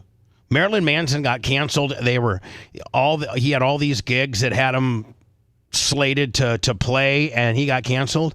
Well, I think it went these people that made these allegations, it finally, after it was investigated through the LAPD or whoever investigated it, it was found that Marilyn Manson was innocent or didn't do what they had said, but nobody reported the fact that he was innocent. That's what I'm saying, Let me look that. Will you look that up for me? Yeah, will you look at the Marilyn Manson deal? I think he was cleared, and I mean the charges were salacious, like as salacious as I know it's the first these story, Russell Brand's deal. It's the first story on the news. It's the front page of the paper, and then when they're proven not to be factual and it was proven to be trumped up charges and fake charges, the retraction is a sentence on page 17. Right. No exactly. one cares. It's BS. It's such BS. Meanwhile, I fault the media as much as anyone else for sensationalizing wild accusations without any proof. Well, I certainly fault them right up there, but I also fault the investigative branches that just knee-jerk on some salacious headline because it's a celebrity, and the salacious headline that goes on later on down the line and isn't true doesn't ever reappear or rear its head when it's not true and they found you not to be guilty and that you didn't rape Rhonda and Jenny and you didn't hold them against their will. That's never the headline. The headline's never Russell Brand or Marilyn Manson really didn't do this. This was a couple thirsty bitches trying to get a payday. No. That's never the headline.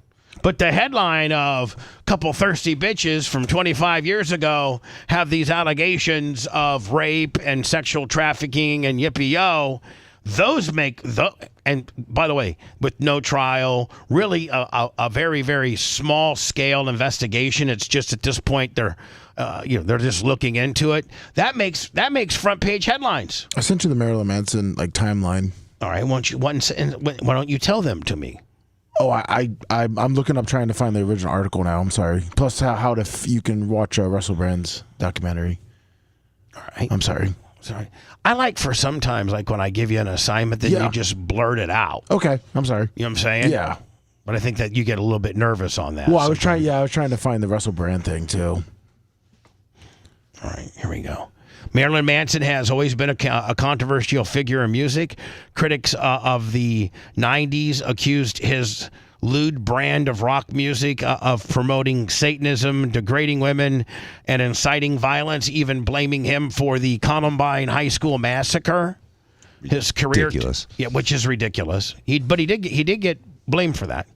His career took a particularly sinister turn in 2021 when his former partner, Westwood star, was it Evan Rachel Wood, accused Manson of psychologically and sexually abusing her. More than a dozen other women have since came forward. See, so what happens is if the first girl comes out and she says it, and you at any time have been with Marilyn Manson under, both of you are agreeing to participate in whatever you're doing here, and you might as well just jump on, right, for a payday. If you got proof that you were with him in a consensual, if you got proof you were with him, you can say it wasn't consensual and he raped you. Yep. And the other thing is the the psychological abuse. That's not really a actionable. Manson, whose real name is Brian Warner, was consistently denied has consistently denied sexually assaulting or abusing women, claiming that his intimate relationships have always been entirely consensual with like-minded partners. A new documentary. You notice how this always is about a documentary. Oh, on Channel 4. Oh, and Seth, look at this, Channel 4. Wow. They're doing the dirty work over there. A new documentary series exploring accusations Marilyn Manson Unmasked is set to arrive on Channel 4. I need to send my doc over to Channel 4. Looks like it. Below, The Independent has put together a timeline of allegations facing the rock artist since Wood went public. February 1st, 2021, Wood publicly names Manson as her alleged abuser. She's pretty. Trying to keep going on and on. Is there a part of this? Is there a part of this where they end up finding that he didn't do it? Because that's where I'm looking for. I mean, all these people have come forward and said. I don't think he was ever charged criminally. No, but I think 2025. You got to scroll down to 2025, but I'll see if I can just find the article. I mean, he was definitely into some weird stuff, right? I mean, he said like-minded partners. I mean, yeah, that's because we have right there 2025. He won't be charged with rape. It should be right here. I'll send you an article from the LA Times. Yeah, that just says he's not going to be charged. Yeah, I mean, I get. It was my understanding that after investigation, that they had decided that there wasn't enough evidence to charge him for what these thirsty bitches are saying. Right here, LA County DA will not charge Marilyn Manson in rape or domestic violence cases. Marilyn Manson will not face criminal charges in a series of sexual assault and domestic violence allegations. The musician, whose real name is Brian Warner, had been under investigation by the Los Angeles County Sheriff's Department since 2021 after several women came forward to accuse him of rape and abuse. His accusers include Westworld actress Evan Rachel Wood, Game of Thrones actress somebody. But Lummy, they touched somebody from Game of Thrones? They said, guilty. So I'm just saying, Lummy, boy, it was huge headlines when he supposedly did it.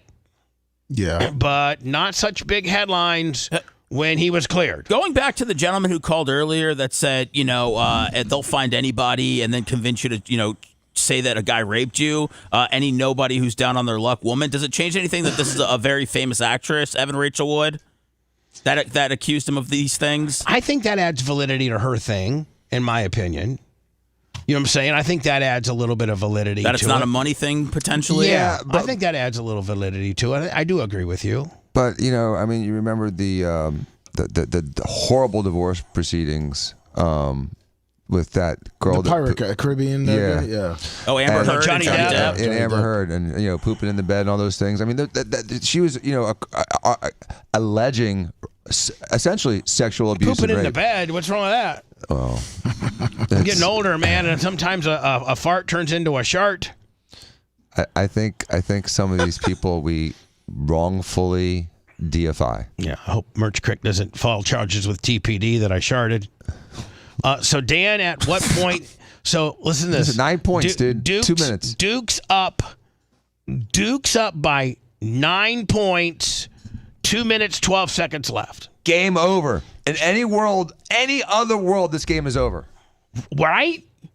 All you got to do is hold the ball. Yeah, he wouldn't feeling good. Duke versus Florida. Woo. They got to work quickly. So Houston has the ball. 2 minutes, 10 seconds left. 7 seconds to shoot it on the shot clock. The guy's just about maybe 10 foot from half court. So you're thinking, man, how are they even going to get a good shot off here? 5 to shoot. Sharp. Because he just did the Duke guy just completely 5 to shoot. Sharp. A stutter step. Takes it inside for the deuce. All right, so now it's 57-64. A minute 46. You're still feeling real good. Yeah, you're feeling good here. You say, all right, let's take this 14-second shot clock on down to about 1 or 2. So we're at 30, so 132, 134. And even if we miss and they do a 3-pointer, we're still up by 4. And we're going to touch the ball, a lot. They're going to probably start fouling us, which is what they did. And if we can just hit our free throws, we're going to be okay. They're normally like an 80% free throw shooting team. Now look at Flaps wide open here. Yeah, no kidding. I mean, James. How did that guy miss that pass? For the deuce. Watch perfect. Flap on the pick. How does 14 not bounce past that there? And Flap's got a reverse layup. How does he miss that? Yeah. James with Uzan. Give it up. Proctor. Drive. That's the play. That's where I saw that play. I'm like, they're losing the game. When that fool dribbled it off his own shin, I'm like, they are done. How does he not go up with it right now? Right there. Yeah, one more you know dribble. What it was? Bubba, see the second guy for Houston, the guy with the longer hair. Here, he flapped him. If you watch, and you know what he should have done if he couldn't hit it?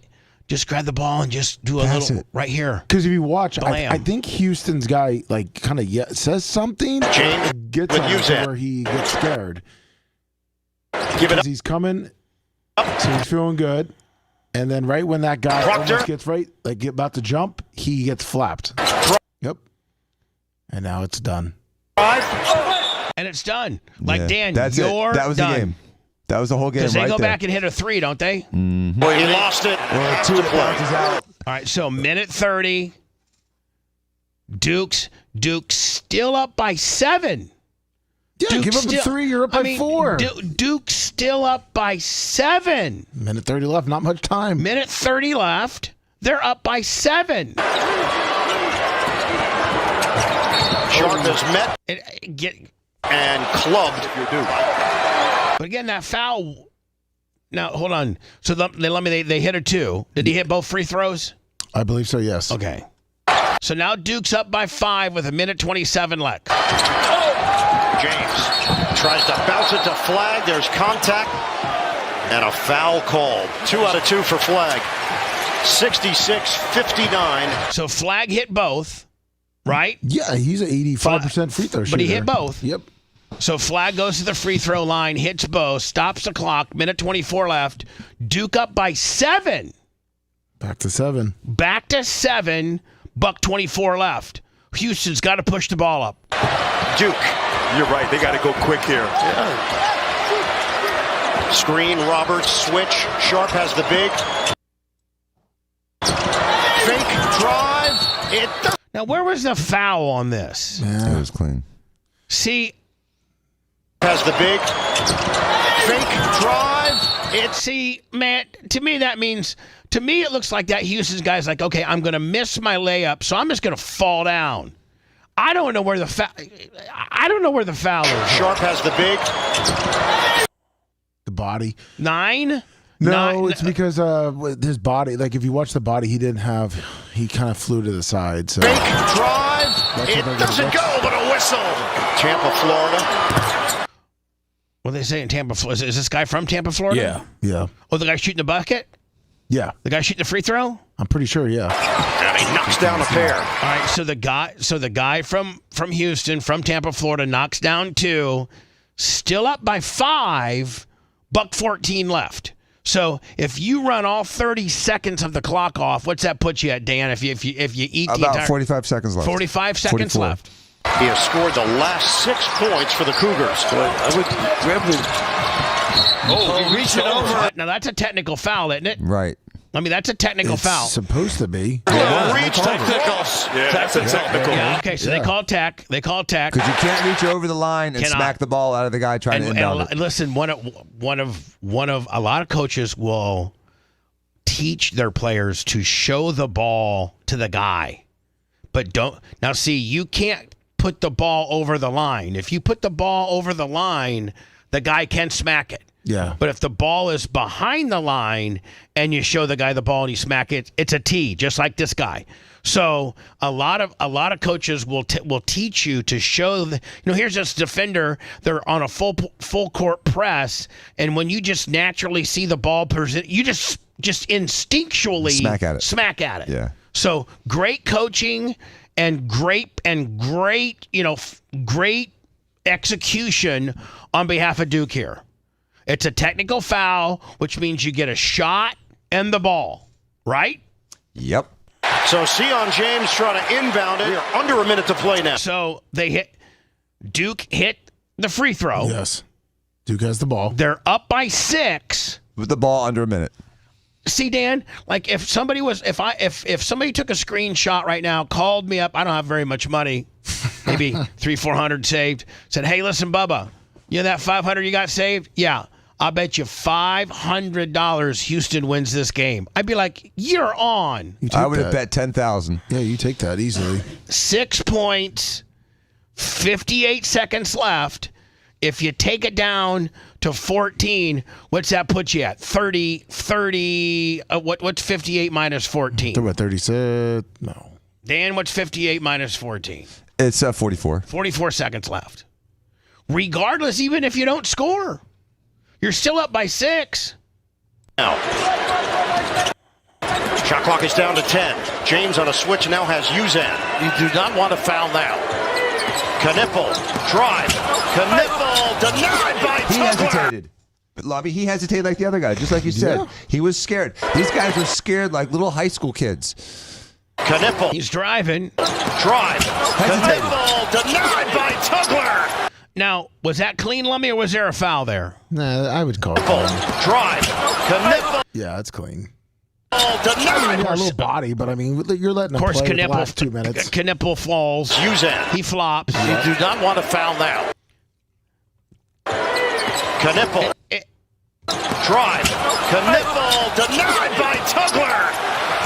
Houston comes up with a defensive stand. 6-point game. 42 seconds to go. No threes, no fouls. You're thinking if you're Duke. Sharp loses his footing. Uzan now with 35 seconds left. Sharp. The jumper. He's got it. Now 32. How about that? If Duke has a timeout, do they call a timeout? All right. 31 seconds left. Up by 3. Starting to get a little concerned now, Danny. You know what I'm saying? I'm watching this whole time thinking, oh my God. Floated upstairs, knocked away. I mean, you fundamentally can't.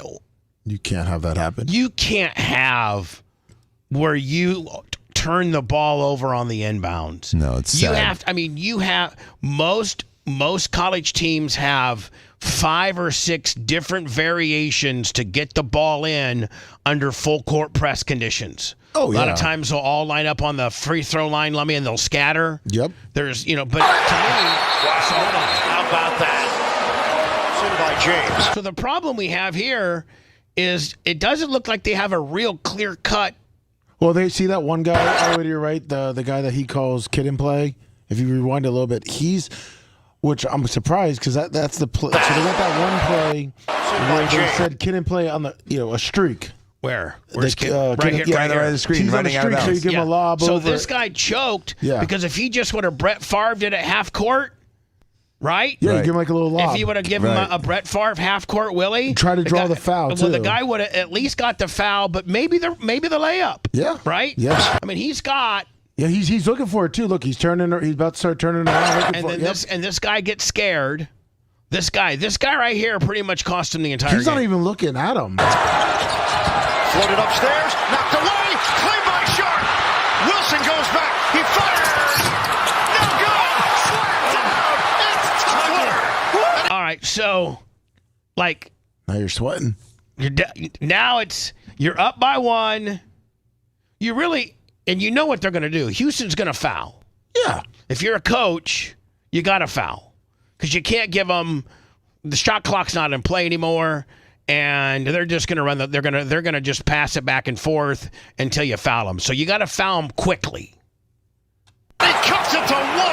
25 seconds to play. How about that weak side rebound? James. Bounce. Kniffel. Proctor will get it across. Gotta give it. And he does. Boom. The shot that was the missed shot that was heard around the world. Right there. Again, kid and play choking. Yeah, boom. Back of the rim, Willie. No good. Flag got his hand on it. Oh, he got flag over the top. It makes me wonder if that guy got bought. His mistakes are glaring. So you're saying you're alleging? I'm not alleging. The kid, you're makes you wonder. You're not alleging. You're just pontificating. You're pontificating as to did Kid and Play Tyrese Proctor. Larry, who is that NBA guy? The referee that got caught cheating? Tim Donaghy.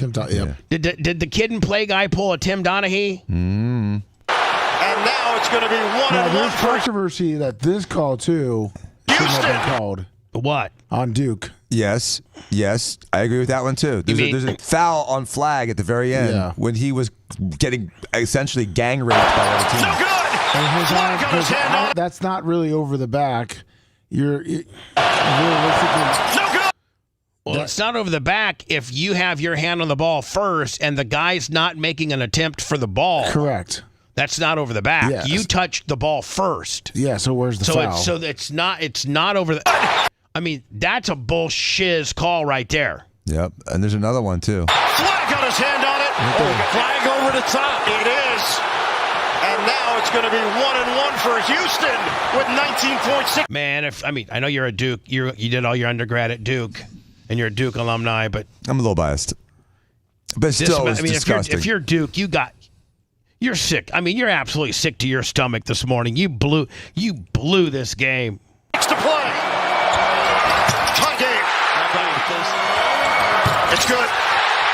So big free now, throws. man, Big free throws. 19.6 seconds. Houston's up by 1. Duke gets the ball. But you're right, man. Down the stretch, man, Houston had ice in their veins, and they were in Duke's head. Absolutely, 100%. I don't take a drop from what they did. They had one of the most amazing comebacks of all time. They were, like you said, stone cold murderers, and they destroyed Duke for that. Roberts on Flag. And Duke made so many, from inbounding the ball incorrectly to not picking up the read while inbounding the ball. They did at Green Bay. To the missing the free throw on the 1-and-1. Get it in. Kniffel. 15 seconds left. Now it's Flag. So put it in your best guy's hands. Guy's hands. Right. He could be the GOAT or he could choke. Makes his move. Flag. Back in. Boom. No, so that's his move. That's a Kobe, Michael Jordan fadeaway that all Larry Bird, Michael Jordan, that all superstars have probably shot 300 a day for their entire career. That 8 to 12 foot fadeaway that wins the game. Right? Yeah. They got muscle memory. Every guy I mentioned prior, and this guy's got muscle memory where 80% of the time this goes in. But I guess he didn't have enough energy when he ate his avocado toast that morning. Hey, bitch. Don't be getting a little Sethy with us. I'm sorry. I'm sorry, Seth. I had avocado toast yesterday. My daughter had it yesterday. Now, see, here's the It was thing. $400 because of the tariffs from Mexico. Here's the thing. So if Flag should have gotten his rebound. Watch. I'm sorry, not him, but this guy coming up. The other guy's guy. coming up. Yeah. He over. Rebounded by Houston. You got a foul. 3.4 when they called the foul. There's 2.5, and Houston is in the driver's seat. So poised. Same thing. Inbound. So, again, there's one last shot left. 3.7 seconds. Trap and maybe give it. If Houston, do you foul right away? Yeah, maybe. Long one. James, knocked away. Knipple. Back outside. Proctor tosses it up. I got to tell you, nice man. shot, Proctor. The guy. He should be proctologist. I got to tell you, man. The person that is Johnny Inbounder is as much to blame on this loss as anybody. He missed 3 reads on inbounding. Mm-hmm. The Johnny Inbounder was as much to blame as anybody. Dude, that's on the coach, man. When you start to see your guys melt down, I mean, you got to get them regrouped. You got to get them ready. You could see it just slipping away, and they couldn't do anything about it. You're right. You're exactly right. Burn the timeout, Seth, like you said. Especially in college. Because, kids get rattled, man. When we come back, Lummy, I guess, emotional support. This is another part of our society that I just can't understand. This emotional support stuff. Isn't Bella one? No. Okay. Hell no. She's so wild. You could never contain her. Yeah, but you just order one of those vests off Amazon that says emotional support dog. I actually had one from Pookie, but I had my primary doctor before he retired, Dr. Joe Cheramonte, actually as a doctor, Dan, knew like the federal form that you had to fill out and then sign as a doctor. And so I had like real service dog paperwork for Pookie. You know, if it's a real service dog, they're not allowed to separate you, like even if you're in an ambulance. Did you know that? No, I did not know that. Yeah, there's laws that really protect you. If it's a real one, not one of the fake ones. Jacob, Jakob, I think. Nice. 25 on the PayPal. Thank you. Thank you so much, my friend. Let me do some more. Where are we at on the 125? Where are we at on the 125? Let me look right now. Trying to hit our 125,000th sub. Yeah, I know. There's some 26 away. 26 away. Yeah, 124,000. You know how many radio people that just absolutely kills them as they're flageling around with 5,000 and 6,000. They'll never ever. We have an 8-year head start digitally on you. You'll never ever make any money digitally ever. So let's stick it to them. Yeah, and now, I mean, like we make real money. I mean, we pay all of our bills from our digital world. And you were a joke to them at one point. And I was a joke. On a video game platform. Yeah, I used to say, oh my God, he's playing his little video games. Ha! How many away? 36? No, 26. 26 away from hitting our 125,000 subscriber on YouTube. Go to our YouTube channel at The Bubba Army and subscribe. If you liked that, then you'll definitely like the new redesigned BubbaArmyHQ.com. We'll be back to the Bubba the Love Sponge show after this.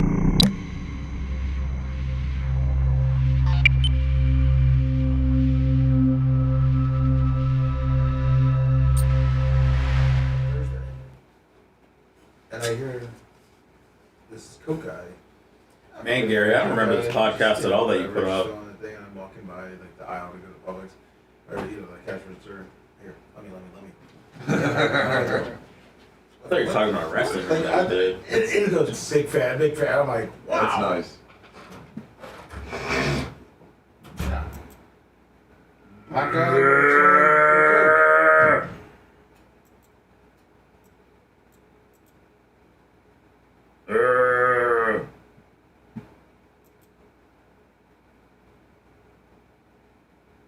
Doc 77 skill, 75 months.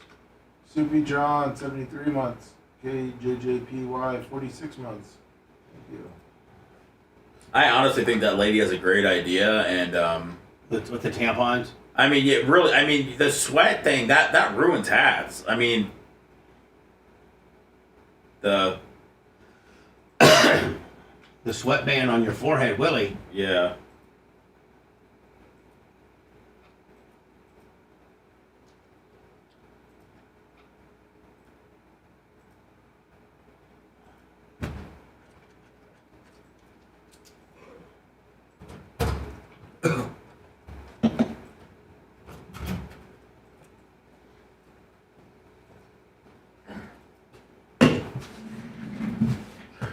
Con Knipple. Well, the service manager at the Tesla place, I think, listens to Bubba. Oh yeah.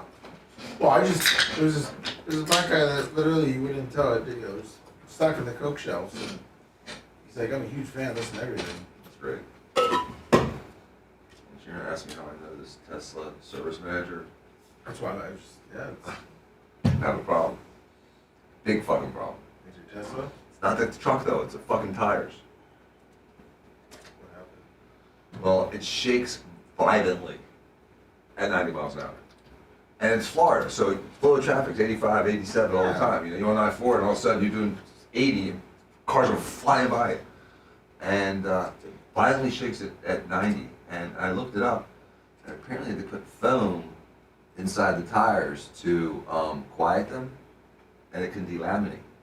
And that's what it feels like. So I brought it over there, and he's like, "Well, that's between you and Goodyear." I'm like, "The fuck it is.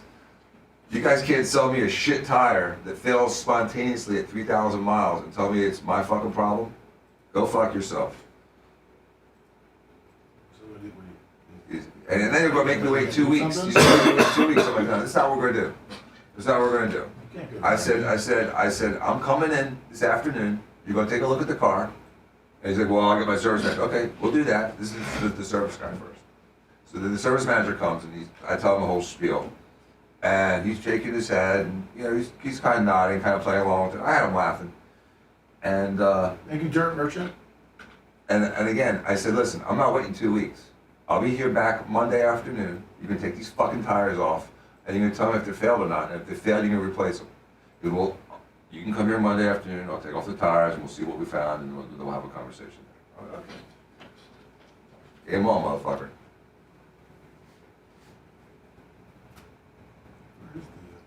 It's on like 34th Street and like 40th Avenue or so.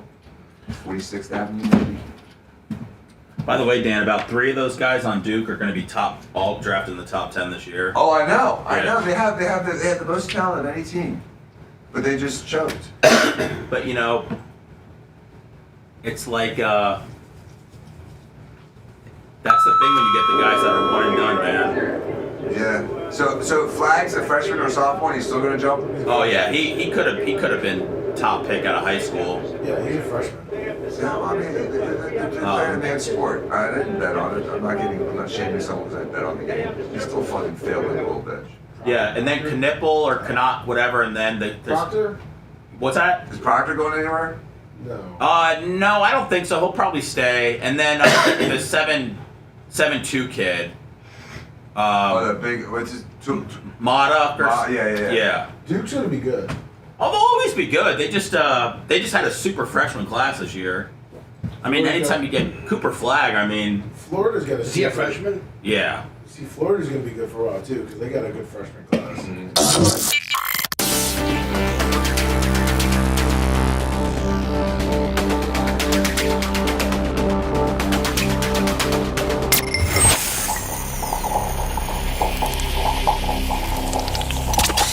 Broadcasting live from the Aquabedo studios. Aquabedo.com/Bubba. It's the Bubba the Love Sponge Show. PayPal, Venmo, Cash App, The Bubba Army. Better yet, go to our YouTube channel and get a notification. It doesn't cost anything. It doesn't. When I say subscribe or get a notification or follow the channel, all of that's free. But 125,000 sounds way better than 124,966. Well, 22 away. 22 away. Appreciate you. Here's some woman at I guess the Dodger game or whatever. Some chick that has discovered a way to take that sweat away when you're wearing your ball cap, your favorite ball cap of your favorite baseball team at your favorite baseball stadium, or anywhere for that matter. She has this little hack. And those new era hats are expensive, man. They are. You don't want to put a big sweatband on them now, do you? Nope. Nobody's gonna know. Nobody's gonna know. They're gonna know. So she takes a tampon and she puts it. I don't think that's tampon. It's a maxi pad, isn't it? Okay, that's what I meant. I'm sorry. Tampon, maxi pads. They all suck up the blood. Oh. She takes a panty liner. Yes, that's what it is, a panty liner. Takes a panty liner and she puts it at the front part of where your forehead is on a fitted hat. Nobody's gonna know. They're gonna know. How would they know? Well, nobody would know. Other than you, you got a panty liner on your forehead. What happens if you take your cap off and the panty liner sticks to your head and not the cap?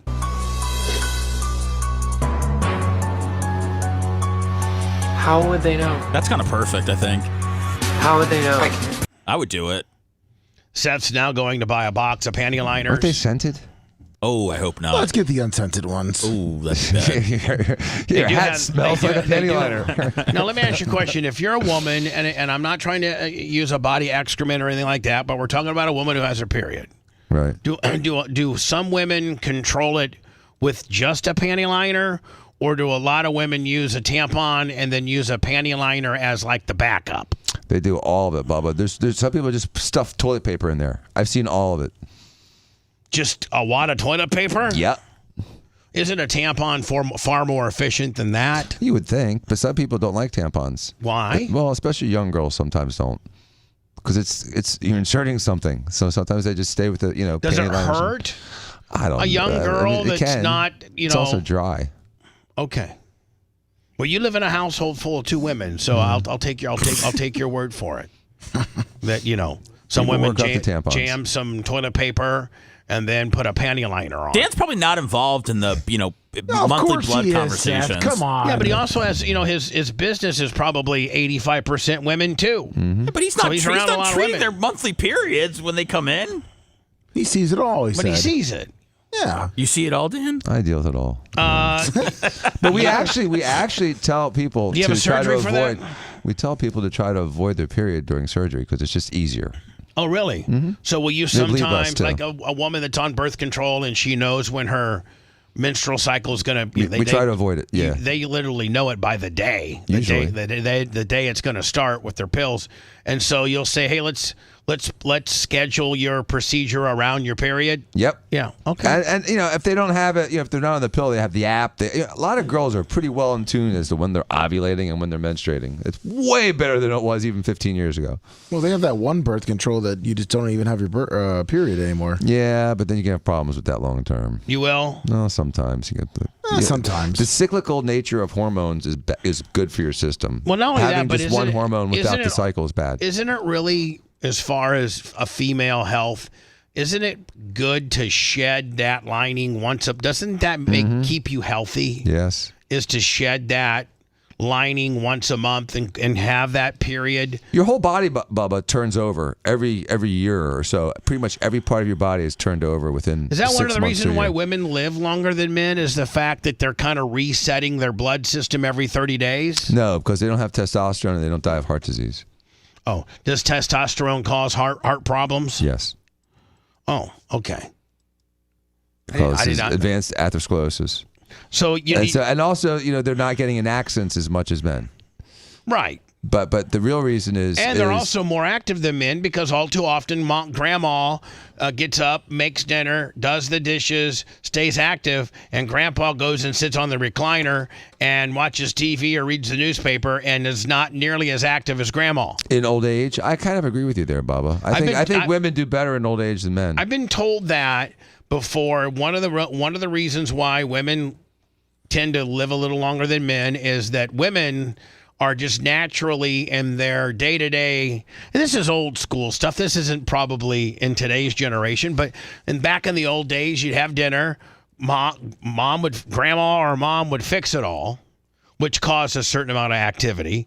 Dad would work all day, come home, go right for his recliner and watch TV until she was done preparing dinner, which required her to stand on her feet and, keep moving, get it all served. Then he'd go and sit down and watch, Walter Cronkite while she cleaned up the entire mess, did the dishes, put everything away. It's stretching, and it's and he's smoking and drinking, and she's not. Right, he's got a martini and a Winston going, and she's she's working and reaching and drying and doing stuff, right? Yes, but also the testosterone kills. UK, United Kingdom Police. This is the Russell Brand gimmick. Have charged comedian Russell Brand with rape and sexual assault.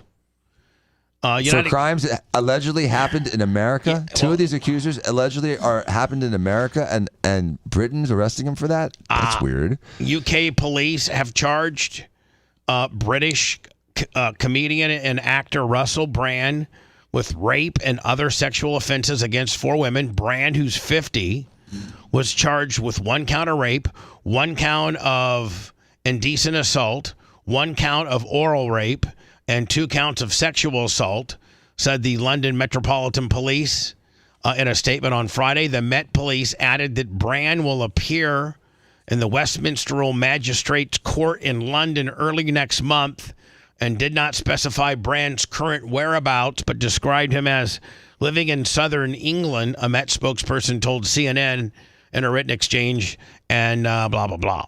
The comedian, who more recently has repositioned himself as a social commentator, has previously denied the allegations. Now, it's my understanding that he's doing quite well socially.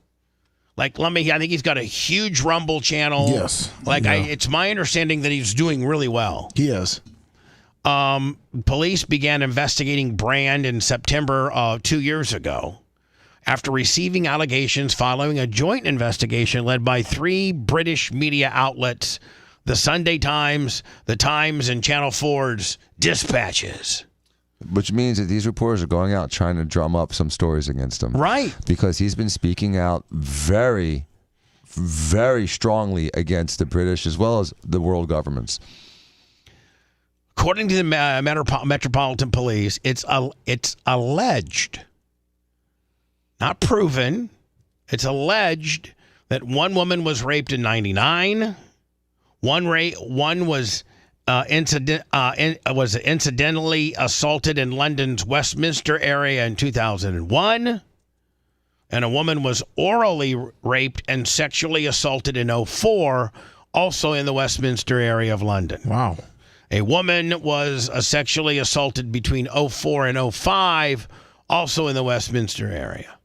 We have today authorized the Metropolitan Police to charge Russell Brand with a number of sexual offenses. Now, what type of evidence would these ladies have? This is a question for them. I'm not arguing. I'm not saying that they're not, they don't have the right to press charges. And by all means, if he did do this, it's not right. But what type of evidence would they have from something that happened 6 years ago?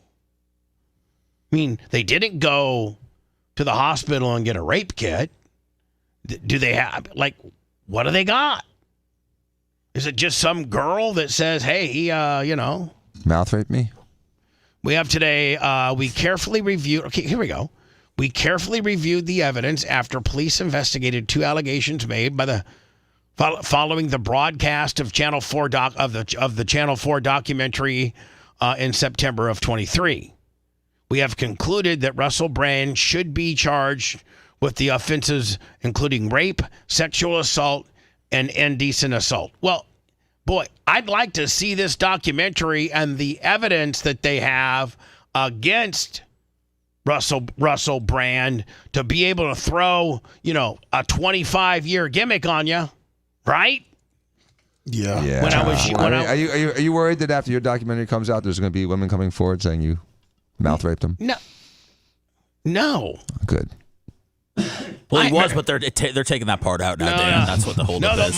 My documentary, Dan, if you remember right, says I had surveillance. Right. So, I'm joking, obviously.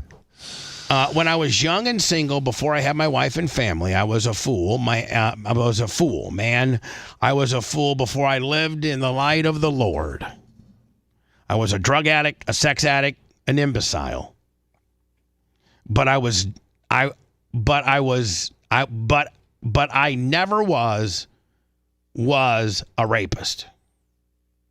I never engaged in non-sexual, consensual sexual activity, and I pray that you can see that by looking in my eyes. Well, you can't. He's got dreamy eyes, and I'm sure when he walks back down the street, women are throwing their uteruses at him. I mean, he's a good-looking, sexy, funny guy.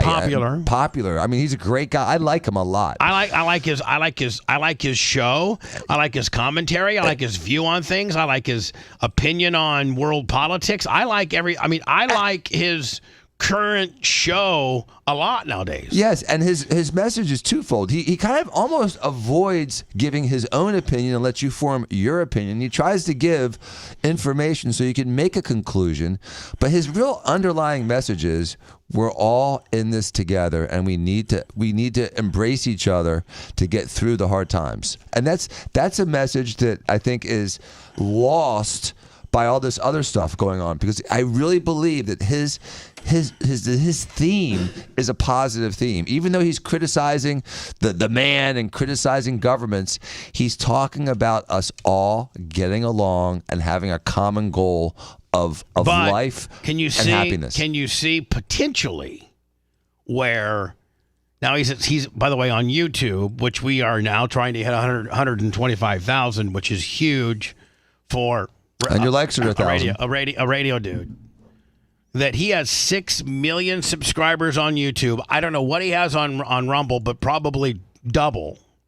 I don't know what he is on X. I don't know what he is on. I don't know what his numbers are. But it comes a point where if you get too influential and too big, and your message is anti-establishment, middle of the road, form your own opinion.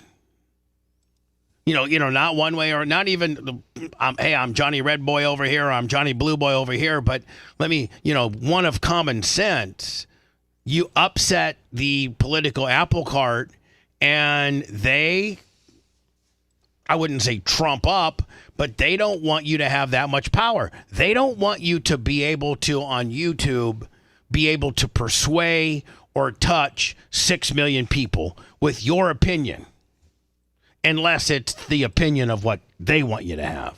So when you get too big, or when you get too powerful, they lay this on you. Now, if in 2001 or 2 or 3 or 4, or at any time if Russell Brand had a rapey experience with a girl, and she followed proper protocol where she had reported it to the authorities immediately, had gone to the hospital and got a rape kit to document it, then throw the absolute book at this guy. Throw the book at him because, you've done something very bad.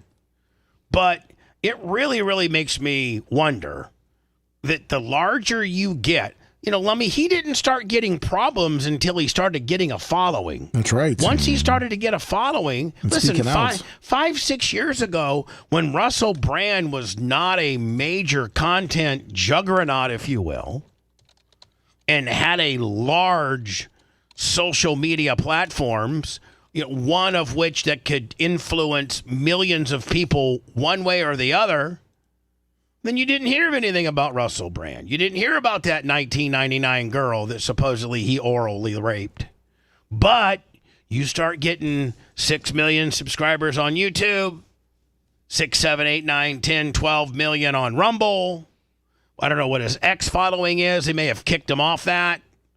But now you start getting some pop culture social cred, and they're like, listen, we've got to take this guy out. Mm-hmm.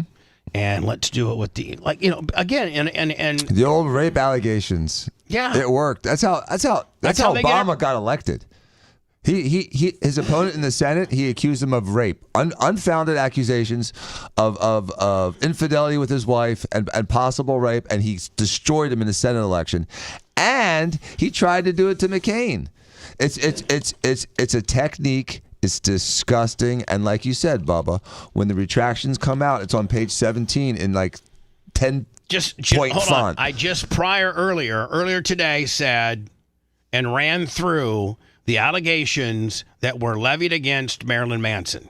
Yes. A couple pretty serious ones. One of which... And it made Goth a bad thing by attacking him. And one of which, not just from Anonymous Sally, but from a very influential and pop culturally popular actress. Those allegations, which I think at that point become even more credible when you are dealing with somebody that's very, very popular. She makes these allegations. Some other buddy makes these allegations. Marilyn Manson is investigated by the Los Angeles, district attorney. He loses Lummy. I am familiar with Marilyn Manson. Met him years ago over. What was he like? Well, I've known him for a long, long time. Really? Went back to 98 Rock days. But there was years ago when he played a Hard Rock gig that Gargiulo got a hold of his management, and he's and it was like, hey, Bubba wants to come see. He let me in his tour bus. Nice. We talked a few minutes. I got a picture with him. He said, hey, help yourself back at catering, which I did. He put on one hell of a show. But, and he sold out the Hard Rock Live. So he's a nice guy? You liked him as a person? Great guy. Okay. Great guy. Originally from Florida. Really? I did not know Grew that. up in, I think grew up in Fort Myers or something like that. Great dude. But when all these allegations of rape and, sexual trafficking, if you got a girl that's kind of a groupie chick and she comes over now and takes care of you, it's no longer just a groupie chick taking care of it. You know what they call it now? Sexual trafficking.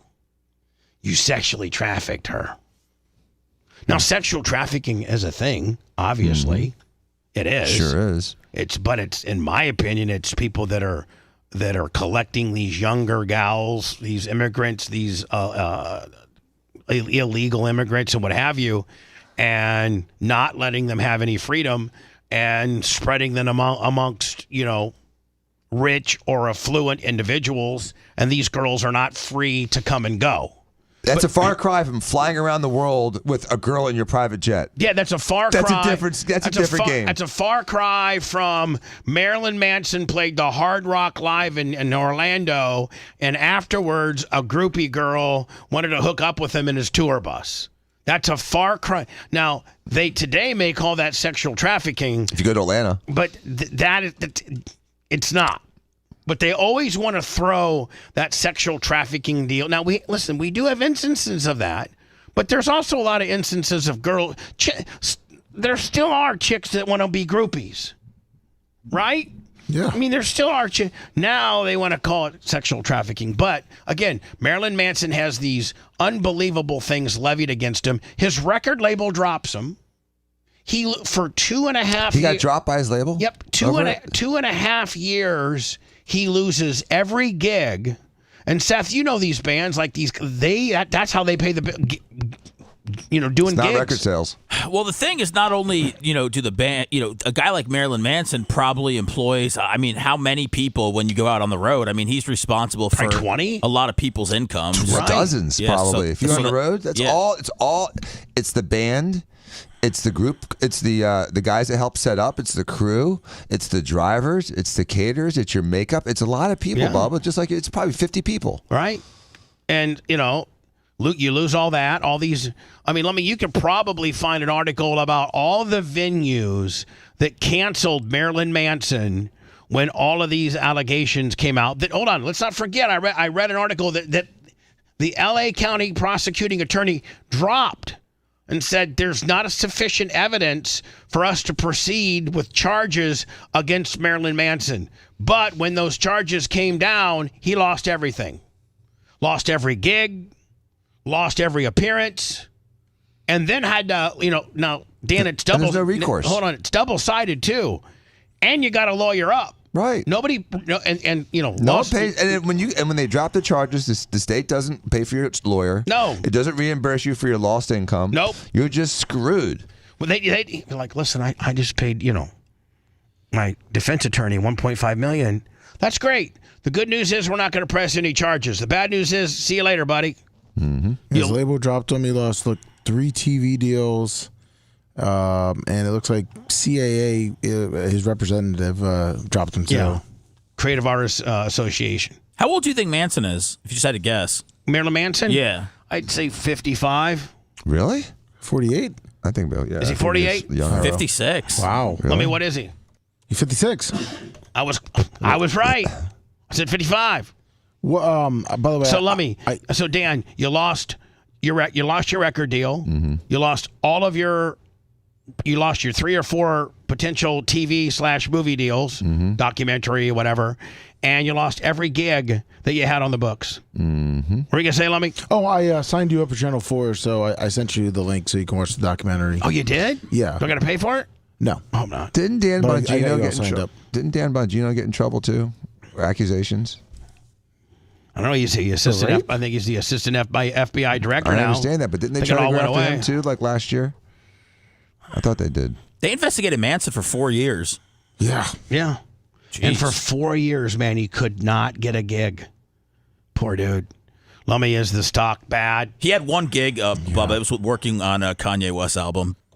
You're always welcome with Kanye. So doing thickening vocal background vocals. He actually got a Grammy nomination for working on Kanye West's album Donda. So, but it wasn't all that dark for Manson in those days. Are we on day 3 of an absolute crap show with regards to the stock market? And at what point, we'll have Jay in here, but at what point, this is starting to get a little scary, isn't it? I mean, yeah. Not really. If you sell. What do you mean, not really? The market always turns around. Short-term pain, long-term gain. Bubba, look at what the market did for the last 4 years, and then look what it did for the last 3 weeks, and you'd be like, this is nothing. They didn't say anything. The world wasn't coming to an end when this happened during Biden's I'm trying to administration. just be. I know. I'm trying to play it right down the middle. Well, look at the graph. I'm trying to play it right down the middle. Look at the graph of the stock, of the Dow Jones for the last 5 years. Then you tell me if this is an honest conversation about what's happening in the world. Send me that graph. I didn't get anybody prepare me for this, but I think it's something we need to talk about because the entire country is freaking out over these tariffs. I think, and obviously, Lummy, you are very MAGA. Dan's very MAGA. I try to say I'm probably lean that way, but I also try to be somewhat down the middle and on, somewhat unbiased. And if you take your MAGA hat off and you're unbiased, America is freaking out right now over these tariffs. Yes, they are. They are freaking out over these tariffs. Send me some articles or something I can play. I think Dan could probably help us more than on Thursday when we couldn't figure out what the hell a tariff was. Yeah. Well, I do have an article. Dow futures fall 800 points. S&P eyes bear market on Trump tariff. Market collapses. Live updates, and that is from 7:52 in the morning, just a few minutes ago. So maybe we refer to that. Trump, I think yesterday, had a response with regards to being scared and the China situation. Trump responds to Chinese foreign ministry saying the markets have spoken. Yeah, they have. I mean, I'm just saying. I'm going to get into that next. See how it goes. If you want a deep dive into the Bubba the Love Sponge show from the past, go to BubbaArmyHQ.com. We'll be back after these words.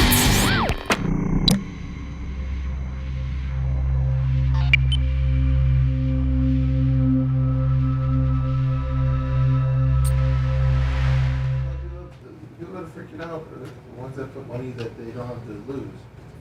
Yeah. Oh. 16 away, Bubba. Okay.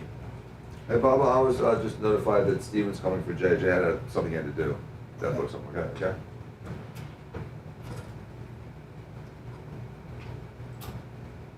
What was that show on Showtime with David Duchovny? Was it Californication? Yeah. Manson was on that one. He was. It was a good show. Yeah. Yeah, it was a lot of the same shit. It was, but he couldn't stop fucking, you know. But yeah, it wasn't bad. It was good for the time. Yeah, there was. Different for Well, the- that's when Showtime was running. I think Dexter and maybe Weed. Showtime had some good stuff then.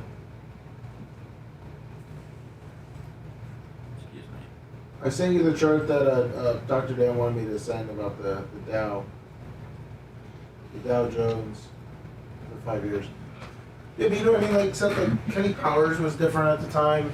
Like it was just like at the time it was just something that you never got to really watch. Yeah. You know, now you look back at it, you're like, it was the same old It wasn't. shit. Yeah, it wasn't. I mean, I didn't think it was the best show then, but it was good. It was good enough No, to watch. I wouldn't put it in my top 10. Let's go watch it again. No, he was just a self-destructive guy. I think that was his real life too. Yeah, where's he been lately? He's in a band. Is he really in a band? Yeah. Remember that baseball thing? Remember the innings fest? Yeah, extra innings fest. I was when I was there. Really? He's not a good singer. It's not a good band. Let me look that up here. It's pretty much him just talking when he sings or trying to sing. Oh man, where's the Good morning, Incredible Games, Von Bonds, 64. Finger, hungover. 64 for the Cubs. Incredible Games.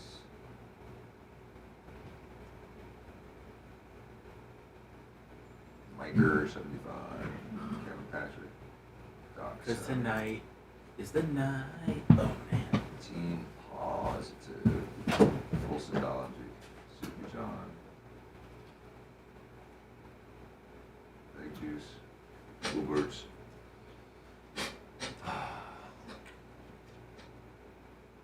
Thomas Gilson.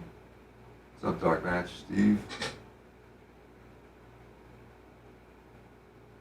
Vapor King, good morning.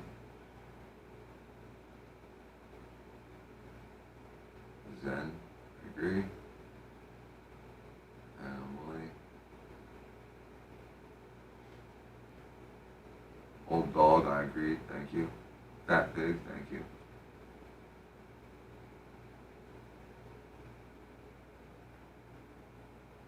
Oh, T. Hank says all his allegations too, yeah.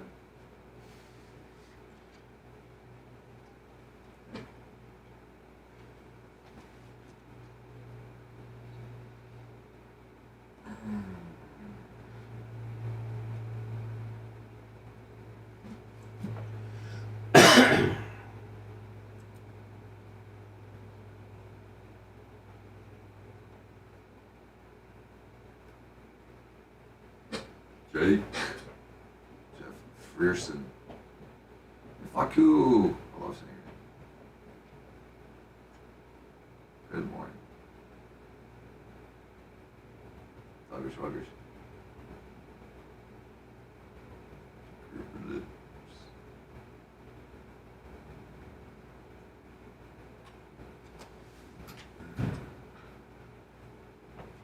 Reaganomics, Master Monday. That's funny.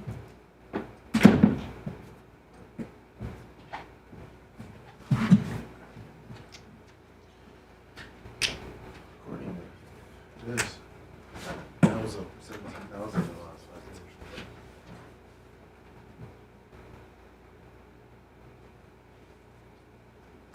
It's up dramatic. Listen, that was up 17,000 in the last 5 years. No one said shit about this. No one said shit about this. I'm glad to do shit. No one said fucking word.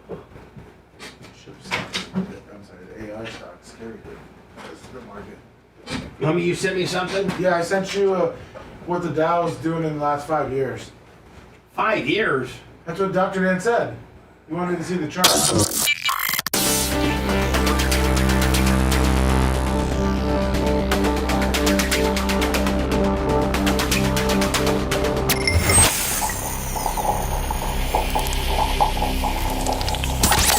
broadcasting live from the Aquabito studios. Aquabito.com/Bubba. It's the Bubba the Love Sponge Show.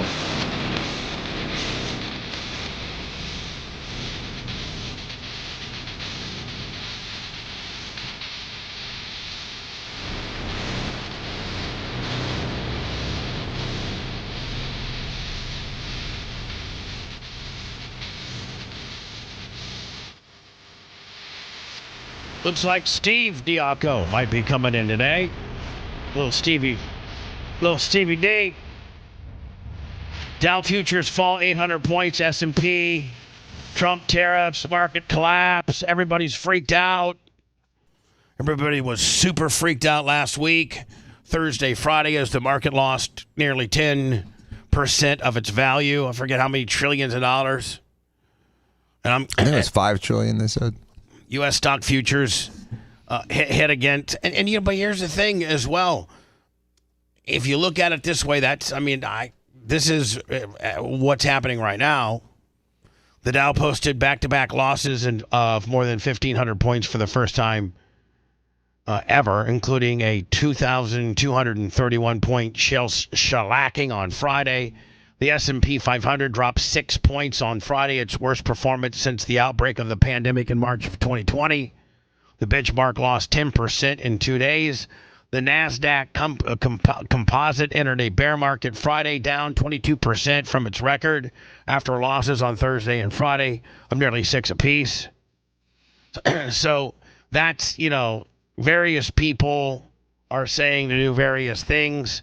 I think a lot of people, look up to that Kramer dude. That guy's an idiot. Is he really? Yeah. When he says buy, you sell. When he says sell, you buy. Really? Yeah, he's absolutely an idiot. Okay. That guy is bought and sold big time. Here's what Trump. Trump. A lot of people do look up to it, but that is realistically what he is. Trump responds to the Chinese foreign ministry saying the markets have spoken on tariffs. So is China the one being the biggest dicks about this? And is there relief in sight? Like, I know I saw that Vietnam announced, I think it might have been on Friday, as I was in LJ, not necessarily getting all the news and what have you. I was busy working with Tom Bean. But it said, I think Vietnam agreed on Friday to waive, to go 0-0. Yes. Like 0 for you and 0 for me. Is that what, at the end of the day, we're trying to accomplish here? Yeah, trying to get it to be free trade. Meaning 0-0, yeah. Right? Yes. Right. And I think Vietnam is the first country to establish that. Do we know? I know Vietnam, yeah, they came out and said that. I know some other countries have said that's where they want to get to. 0-0? Yes. 0-0 helps everybody. Of course, the countries don't make money doing that, but 0-0 is, even Elon Musk says 0-0 is the right way to go. And when you say countries don't make money doing that, what do you mean by that? Well, some countries, biggest source of income is tariffs on imports, not because they're taxing their poor population, because it's the tariffs. I'm trying to find out where that's coming from. I got so many different boxes open up Yeah, here. well, they were talking about the revenue that America was going to make from the new tariffs. It's significant. Let me turn this down. Like his gold card that he's selling for $5 million. Yeah, here's the thing. I like the idea of Trump charging potentially good people that want to come to our country $5 million to come and be an American citizen. Those people are not going to come in here and be disruptive. They're going to come in here and buy a nice house. They're going to come in here and potentially start a business. And $5 million up front is and Tom Bean him and I talked about this at dinner on Friday night. He's like, $5 million is the same as a person, a normal American, if you take making $70,000 and what they pay in taxes. That's 70 years of taxes that a person is paying up front to come live in this country. looks like which I like. It looks like 1,000 have been sold. That's $5 billion bucks. Can I tell you what I don't like? Is that Trump has to put his face on it. Yeah. I mean, right? I mean, am I right? I mean, like, it's a good idea. It's a great idea. Is it really gonna have his face on it? Is it? I don't think there's even really a card, a physical card. Yeah. I mean, it's just like a green card. No one walks around with their green card. It's a status. I think. Lummy, if you want to send me an article, nobody. I don't know why you guys didn't send me any article about the tariffs or no article about the $5 million. Lummy, I know you're very MAGA and you never want to like put any stories about bad on Trump, but I got to have a cross section of good and bad. I sent you a bunch of the protests and stuff this weekend. I sent you Elon talking about it, that he's not for it. I just say a lot of non-political stuff. But you never see, not you, Seth. Lummy, you never send anything bad on Trump. Yes, I do. I do. No, not really. Well, there's really not a lot that's bad on him, but Because I won. All right, President Trump speaks to reporters on Air Force One during flight back to Washington, D.C. How would a gold card be bad on Trump? I didn't say that. You didn't send me one stock market piece. You didn't send me one $5 million. Oh, okay, Steven's here. You didn't send me you can buy yourself in for $5 million. That was announced in March. That was in March. We sent that. That's 2 weeks old. Okay, buddy, no big deal. I'm just saying. To win. You heard I won, right? Did you hear I won? Yeah. Just to back it up. You were there. I won. What's your handicap I like these to days? win. Very low. I have a very low handicap. Okay, let's go. Sir, Chinese foreign... Back up a little. See, he needs like a Tom Bean or Steven Diaco. That's what Trump needs, not Dan, because Dan's just like him.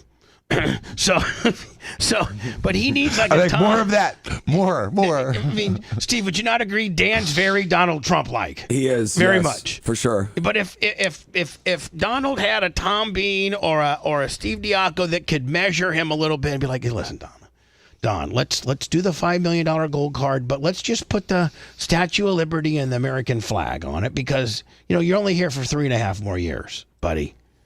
No, I'm not going to put it on me. I got a very small handicap and the best at golf. Sure. The Chinese Foreign Ministry said that the market has spoken. Man, one would think that the Air Force One would have better sound insulation, right? You would think. When asked about the tariffs, what do you make of that? The market has spoken when they look at the fact that we have $1 billion trade deficit. When you look at the trade deficit that we have with certain countries, way over $1 billion per country. But with China, it's $1 trillion. And we have to solve our trade deficit with China. We have $1 trillion trade deficit with China. Hundreds of billions of dollars a year we lose with China. And unless we solve that problem... Now, don't we kind of find ourselves in a who's got a bigger D match here with regards to China because they are so powerful and have so much money that they really don't need us? I mean, and this comes in question form, and that's open to everybody in here. Aren't they the one company, aren't they the one country that doesn't really need us, that we owe so much money to, and they don't really have to succumb to our tariffs? The economic binding between America and China is the only thing that's going to prevent us from going into war with China. So being intimately involved with their finances and economy is preventing us from fighting them in Intimately involved is one thing. Them trying to shove it up our ass and we trying to re-shove up their ass, and it's just a back and forthness, I don't think is healthy. This has been going on, Bubba, since the 70s, since Nixon tried to open up China. And so China is doing pretty well, but a lot of it is smoke and mirrors. They're not as strong as you think. And they have nothing without the American market. So no, people in Japan aren't buying Chinese tchotchke. They're just not. We're buying it. I know. So, like, what I'm saying is we're buying so much of it. Right. Without us, they're dead. Without the dollar, China shrivels up and shrinks like a raisin. I'm not going to make a deal. Now, I'm willing to deal with China, but they have to solve their surplus. We have a tremendous deficit problem. Now, do you think this is 2 weeks, 2 months, 2 years? This game of chicken that we're playing with China. Because one of us has to back down, don't we? We can't keep the levels of tariff at where they are now. Well, they've had those levels against us for years. No, not an additional 34%. It's been 25 plus. Some countries are even 50% They said against us. we're going to take your 34 and add it back. When they found out what we put on them, they added it back on us. Did they not, Lummy? Yes, they did. Yeah. So I mean, we cannot sustain trade with them with an additional 34 points. So is this is who's got the bigger D, and how does this get resolved? America has the bigger D, and it gets resolved by slowly unwinding this marriage and starting to manufacture in, well, they're already starting in Indonesia, Vietnam, but the real partner for us, if we really want to expand democracy and have success in our country and abroad, is India. And my son in manufacturing, he said that's the future, India. I'm just doing whatever Nick says. I should have listened to him. He called me last night and said, "You're in cash, right? Like I told you." And I'm like, "Yep." And I wasn't, and I'm not. But he saw this coming, and he's. I need his number. I know. He's so smart. He knew about Bitcoins when they first came out. I'm an idiot. I should listen to everything he says. Less Dan, more Nick. Sorry. Truly. Dan, don't get mad. Sorry. So, Dan, what's your opinion? I mean, like, Dan, this has to get resolved.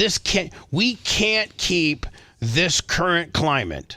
But Bubba, what we had was a climate that was unfair to us for literally decades. I know that. That's what he's saying. And so a lot of this is saber rattling. I mean, we never went to war with North Korea, but we got them to back down on certain things.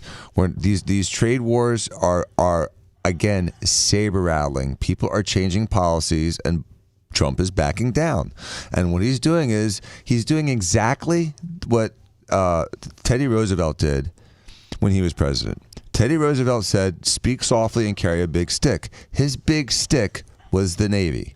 His Navy was built so strong that when he had some policy issues, he'd call the Navy boys in, and then they'd just intimidate whomever he was negotiating with. When Venezuela, Dan, I think we've grown a little bit since the Teddy Roosevelt days. But it's the same technique. And instead of using the Navy as an intimidation, he's using our economy. And so it is 100 years. It's 100 years later, Bob, and it is different. And the economy is more powerful than the Navy.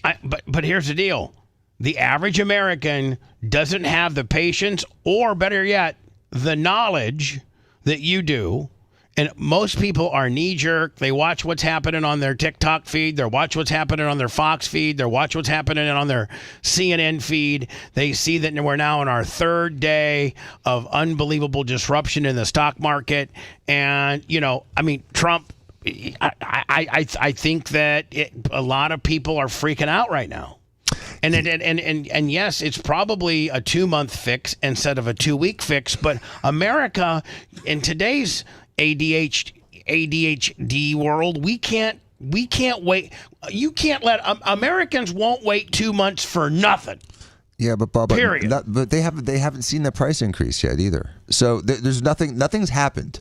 Everyone's crying about this, and nothing's happened. And every person that is financially successful and is in the stock market isn't moving. They're staying stable. They're not panicking. Now, when the economy went into a recession 3 years ago, the media said we're not in a recession. Yet objectively and scientifically, we were in a recession. Now, nothing really bad has happened yet.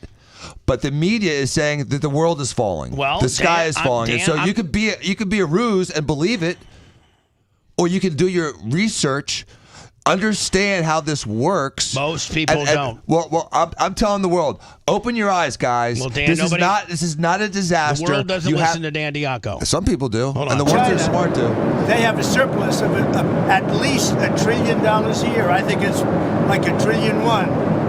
And I want that solved. And no other president's taken it on. I had to take it on the last time, and then we had a rigged election. No other president's taken it on. And so China is, they say the market's smoking. China is right now taking a big hit because everyone knows we're right. They have to pay tariffs because otherwise we have a surplus, and they have a surplus with us that is not sustainable. President. Now, here's the thing. We don't know what's happening in China because China locks everything down. you really can't get a litmus as to what their news is saying, what people are saying. But, like, what is the president of China? The president of China responded with Trump by saying, I'll take your 34 and match you 34, big boy. That's right. So that's what he did. That's what he did. That's what he's saying. And that's what we're reporting. That's what people are freaked out over. People are literally freaked out.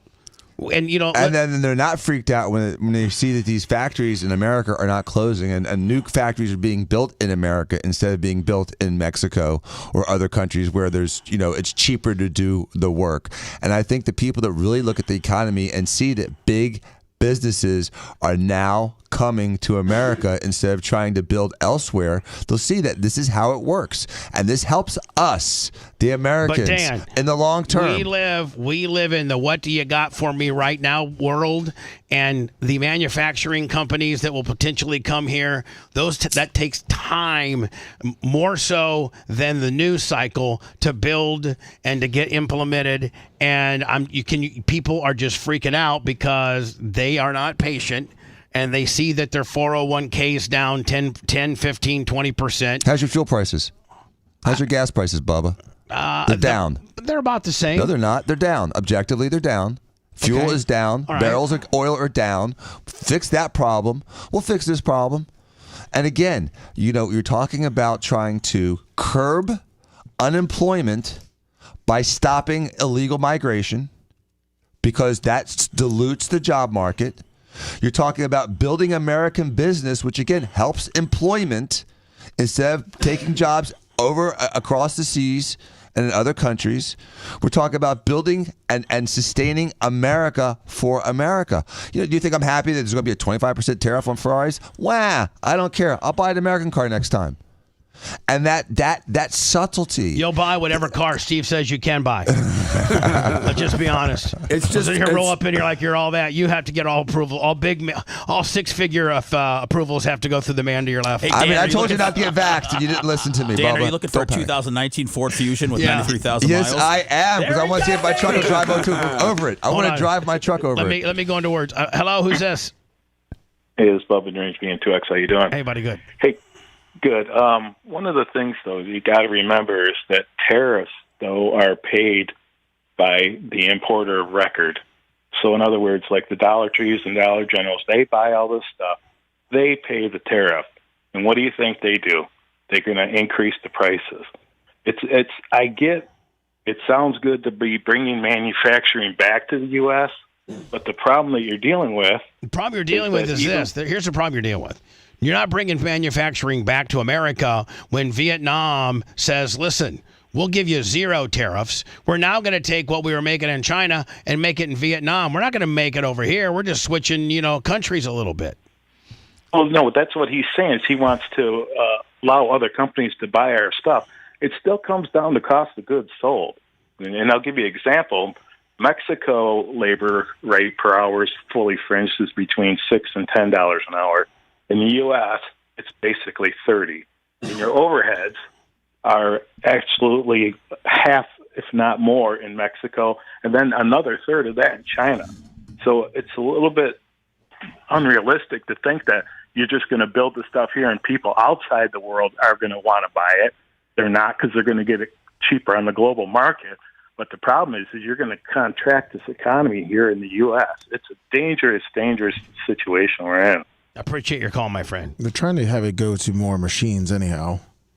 Well, here's what's going to happen. Here's what's going to happen is that we're going to bring all manufacturing back to America, and it's going to be automated AI manufacturing. Exactly. And so it's not even going to be human beings touching things. Yeah, but it's going to be American bucks. robots, Bubba. That's true.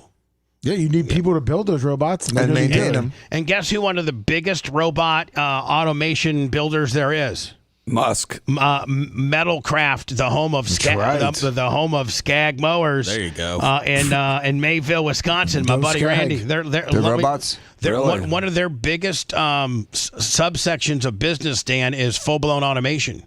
Yes. Hello, who's this? Hey, Bubba, it's Jim Lockwood. How are you? Hi. And look, the Midwest has been eviscerated. by manufacturing leaving the country. I feel for those people. The problem is politicians have done nothing about it for the last 30 years, and Trump gets in and he has an idea of tariffs. Problem with Trump is tariffs are not, I don't think, for him, are a tool for anything. They're an end in themselves. He believes in tariffs. He wants to put tariffs on wood from Canada. What, are we going to have lumberjacks again? But here's the problem. He wants to put tariffs on wood from Canada. Meanwhile, one of the reasons why we have some of the in Maine and Washington and Oregon. I actually, as I was riding 8 hours yesterday from LJ, Georgia to here, Tom Bean and I were talking about various things, and we wouldn't have to import any wood at all from Canada if the EPA would open up and allow us to harvest our own wood out of the three most Maine, Washington, Oregon. We have enough wood for us, but our EPA's overregulated it, so we have to import it from Canada. Correct. That's right. And also, short-term pain, long-term gain. Short-term pain, long-term gain. But America's not about that. Well, we have the wood, aluminum too with Canada. We can make aluminum here in the U.S. These plants have been shuttered. They can be reopened, and they are. Why do we have to prop up all these other economies? We have the materials, we have the people, and they're real good jobs. And Bubba, when we were growing up, where did everything get made? Do you remember? Like everything was made in Japan. Remember that? Right. Yeah. And when we stopped that. They've been in a recession for like 40 years, 50 years. That's what's going to happen to China. Our economy controls the world economy. That's the bottom line. But if they leave China, they're going to go to Vietnam or Bangladesh or Ethiopia. There's so many countries out there. You're never going to get people to bring back people-oriented manufacturing jobs. We just live in a completely different world now. It'll all be automated. Then we'll be stuck with the higher prices and the tariffs. And one more point. If tariffs are designed, if he's doing this in order to get to 0-0, and Vietnam came out and said, okay, we'll remove our tariffs if you remove yours, why did the Labor Secretary come out and say, no, this is not a negotiating tactic. We're not interested in talking. Why is that? So there's mixed messages. What is the point of it? If it's to reduce reciprocal tariffs, fine. If it's to bring back manufacturing jobs, that's a different goal. So I don't know if anyone knows what his goal is. So I think it's all.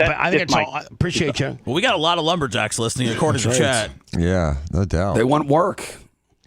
I don't know, man. I'm afraid of the uncertainty, the instability. It just divides. It further divides us. It really did. I wish Trump would have been a little bit more calculated and business-like about it. Did your portfolio take a hit, Sponge? I don't have a portfolio. I haven't had a portfolio ever. I know. I got no portfolio. How are tariffs There's only two people in this us? room that's got portfolios, and it's not me, you, or Lummy. And don't tell Nick, but mine did. It did take one, and I'm willing to sacrifice that short-term gain or those losses for the better. My son's in manufacturing. Like, do you see what an opportunity this is for my son? Whether he manufactures here or he opens a company in India, he's going to be doing manufacturing that he would never be able to do in China. They would never let him into that country to build a factory and work with that population. This is a huge moment for our country, and everybody needs to rally. It's a huge moment, Steve. But it's a huge moment that you could see go awry. No, I don't. So you're saying it's a huge moment that if we stay the course, it'll work, but if we don't, not everything's guaranteed. Not everything's guaranteed to work out. Can you see where this could potentially be? I see zero chance of this failing. And he says it's not a negotiating tactic, but it is. They're playing hardball. They're trying to push this to the very edge, and those that don't negotiate with us will lose, and those that do will prevail. And we're not going anywhere. America's going nowhere. We finally have a president who's leading instead of just letting us bleed out slowly like we have for the last 50 years. Enough of this crap. And people really need to just man up. Every one of these hysterics they've done with Trump has turned out to be the opposite. And what I'm hearing from his people is the market will be over 50,000. And you know how long this is going to take? About 18 months, because they're not going to let our market crash in the middle of the midterms. So hang on for about 18 months and this will all turn around. Can we go back to Elon Musk for a second? Because I'm glad that you brought that up. He also took a shot at you personally on X, and he's going against the administration with respect to the tariff policy. The president has said in the coming months he may leave the administration. Peter, is there a rift internally? No, I mean, Elon, when he's in his Doge lane, is great. But we understand what's going on here. We just have to understand. Elon sells cars. And he's in Texas assembling. Well, wasn't a special advisor, is it under governmental regulation that a special advisor can only be a special advisor for 140 consecutive days? I think that 180, I think it was. 180, yeah. So I think that, Elon had an exit program because legally you can only be a special advisor to the president for 6 months. 6 months. Cars that have big parts of that car from Mexico, China. The batteries come from Japan or China. The electronics come. No, you know what the one thing is? Elon kind of has stayed low during this whole scenario. Because I think he's one of the most intelligent men in the world, even more than Dan. I'd like to know what he thinks about this. He's not really. No, he did an interview. Did he do an interview? Yeah. And what did he say? I think he said that he wants it to be like 0-0. He doesn't. I don't think he's a fan of the tariffs, and he said that he told that to President Trump. Come from Taiwan. Oh, that's refreshing. And he simply. Let me see if you can find me the Elon quote. Okay. Protecting his own interests, as any business person would do. We're more concerned about Detroit building Cadillacs with American engines, and that's what this is all about. So it's fine. There's no riff here.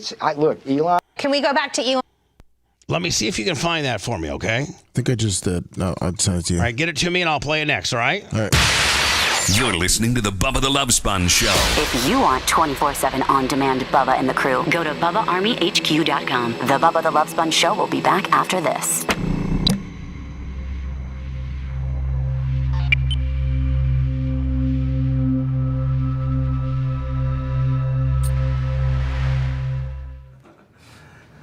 It'll take every ounce of confidence you have and make you feel like an insignificant fuckboy. It's good for me. I need to be humble. Dan, warn him of chat. All right, guys, please be nice to Steven. He's fragile. He melts if it gets above 33 degrees. How was Orlando? Good. See you guys. Oh, see you, Dan. Bye. You out here, Danny? Well, I mean, you come back, it'll be like 2 up. Okay, all right. I'll text you later. Okay. So, Steve, you move over one. Yep. He's there now. All right, cool. Did you send me something? Yeah. All right. So did you send him the full one, or I just sent him the one with the You tariffs? too, see Bye, ya. Danny. What's that, I Lummy? just sent him the one about the tariffs. Did you send him the full one? I just have one right here that's 51 seconds. Yeah, this one's the same. Yeah, mine's like a The minute 3. Yeah.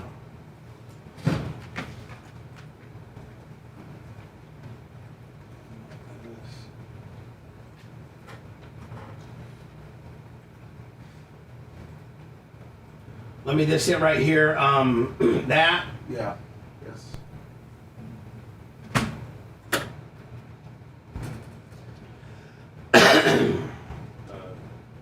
Establish a very close watershed. Where else are? Is that it right here? Yes. Okay.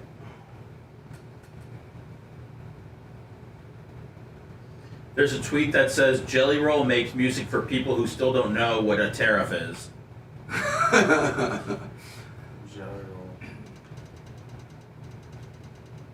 He's gonna be on some TV show on CBS. Yeah, as a firefighter. Yeah, I just. What? Yeah, Jelly was a firefighter. That's believable. Yeah. I'd like to see him carry those hoses. Yeah, he's gonna be here at the end of the month too. Doing a run. And doesn't he have a fucking some kind of fucking TV show where he's a firefighter? Yeah. Give me a fucking break. He did a guest appearance on some CBS show. LA's fire department will hire him. I mean, whatever. Fucking Jelly Roll's a fire department. Fuck you, Jelly Roll, right? Right. I mean, why are you gonna turn down a movie role? Probably some of the easiest money he made. What do you go to, Tommy? I don't know, man. That acting might have been pretty tough. Dude, he probably got to film his shit in one day because of how busy he is. Or at least I would say I was busy, so they would hurry it the fuck up.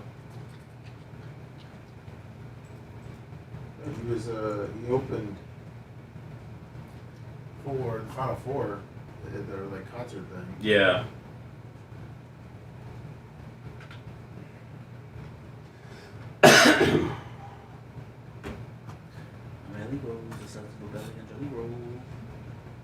Yeah, the CBS hit Fire Country. Hell yeah.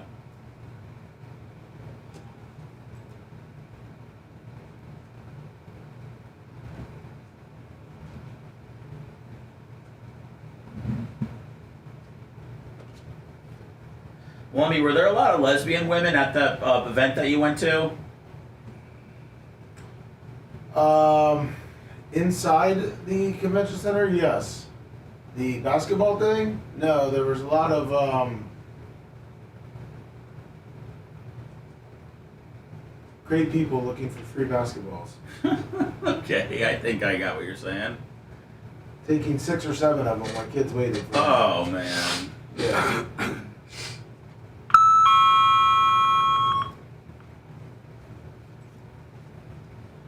Seven away, Bubba.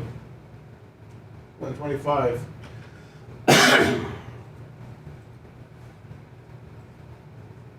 I honestly believe that there were more lesbians at this All-Star game that I watched than are at the Gay Pride Parade. Obviously, nothing wrong with that. No, clearly, there's nothing wrong with that. I go to both events. I just wasn't even thinking about it. What I noticed was that there was a lot of UConn fans that were lesbians. Not many Texas ones. That's just the All-Star for the women's basketball.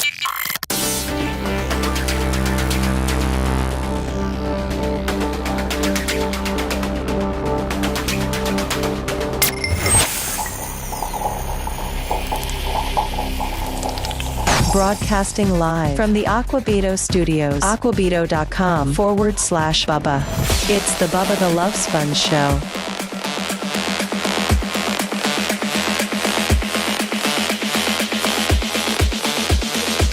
Lummy, you said how many away from 125? 17. 17 away from 125. We got an hour and 4 to make it. Today's after show, well, let's call it, 10:35. Sounds good. Me, you, and Seth. Yes, sir. It'll be available. If you have a membership on YouTube, you can watch it live. You can also, I think, Bubba Army HQ, and then anywhere you get your podcasting stuff, it's available there as well. Go to our YouTube channel. And basically all you got to, I think, Lummy, is just, one, make sure you hit the thumbs up because you love us so very much. But two, you just hit join, which doesn't cost anything, I don't think, right? Or is that the subscription part? Yeah, that's the membership part. All right, so just to get a notification and you said follow. Yeah, you just hit follow. There you go. Thank you, Lummy, for making it. Just hit follow, and that means you'll get a notification when we go live or put new stuff up. And we're quickly approaching the 125,000 plateau, which I'd love to have that done by today. Even Steven Diaco's got such star power, he'll get us way over the top. John Kostika, $100. Thank you, John. Bubba Army Tips. Appreciate it. Oh, yeah. BubbaArmyTips.com. BubbaArmyTips.com. Is this Elon's spin on... the tariffs. Elon Musk appears to break with Trump administration on tariffs as he slams Peter Navarro and says he wants zero tariff situation with Europe. I hope that the United States and Europe can establish a very close partnership. We obviously are, there's an alliance already, but I'm hopeful that there can be a very close relationship with America and Europe. And I'm hopeful, for example, with the tariffs, that at the end of the day, I hope it is agreed that both Europe and the United States should move, ideally, in my view, to a zero tariff situation, effectively creating a free trade zone between Europe and North America. That would be that's what I hope occurs. And also more freedom of people to move between Europe and North America, if they wish. If they wish to work in Europe or wish to work in America, they should be allowed to do so, in my view. So that has certainly been my advice to the president. Now, obviously, the president has listened, right? Yeah.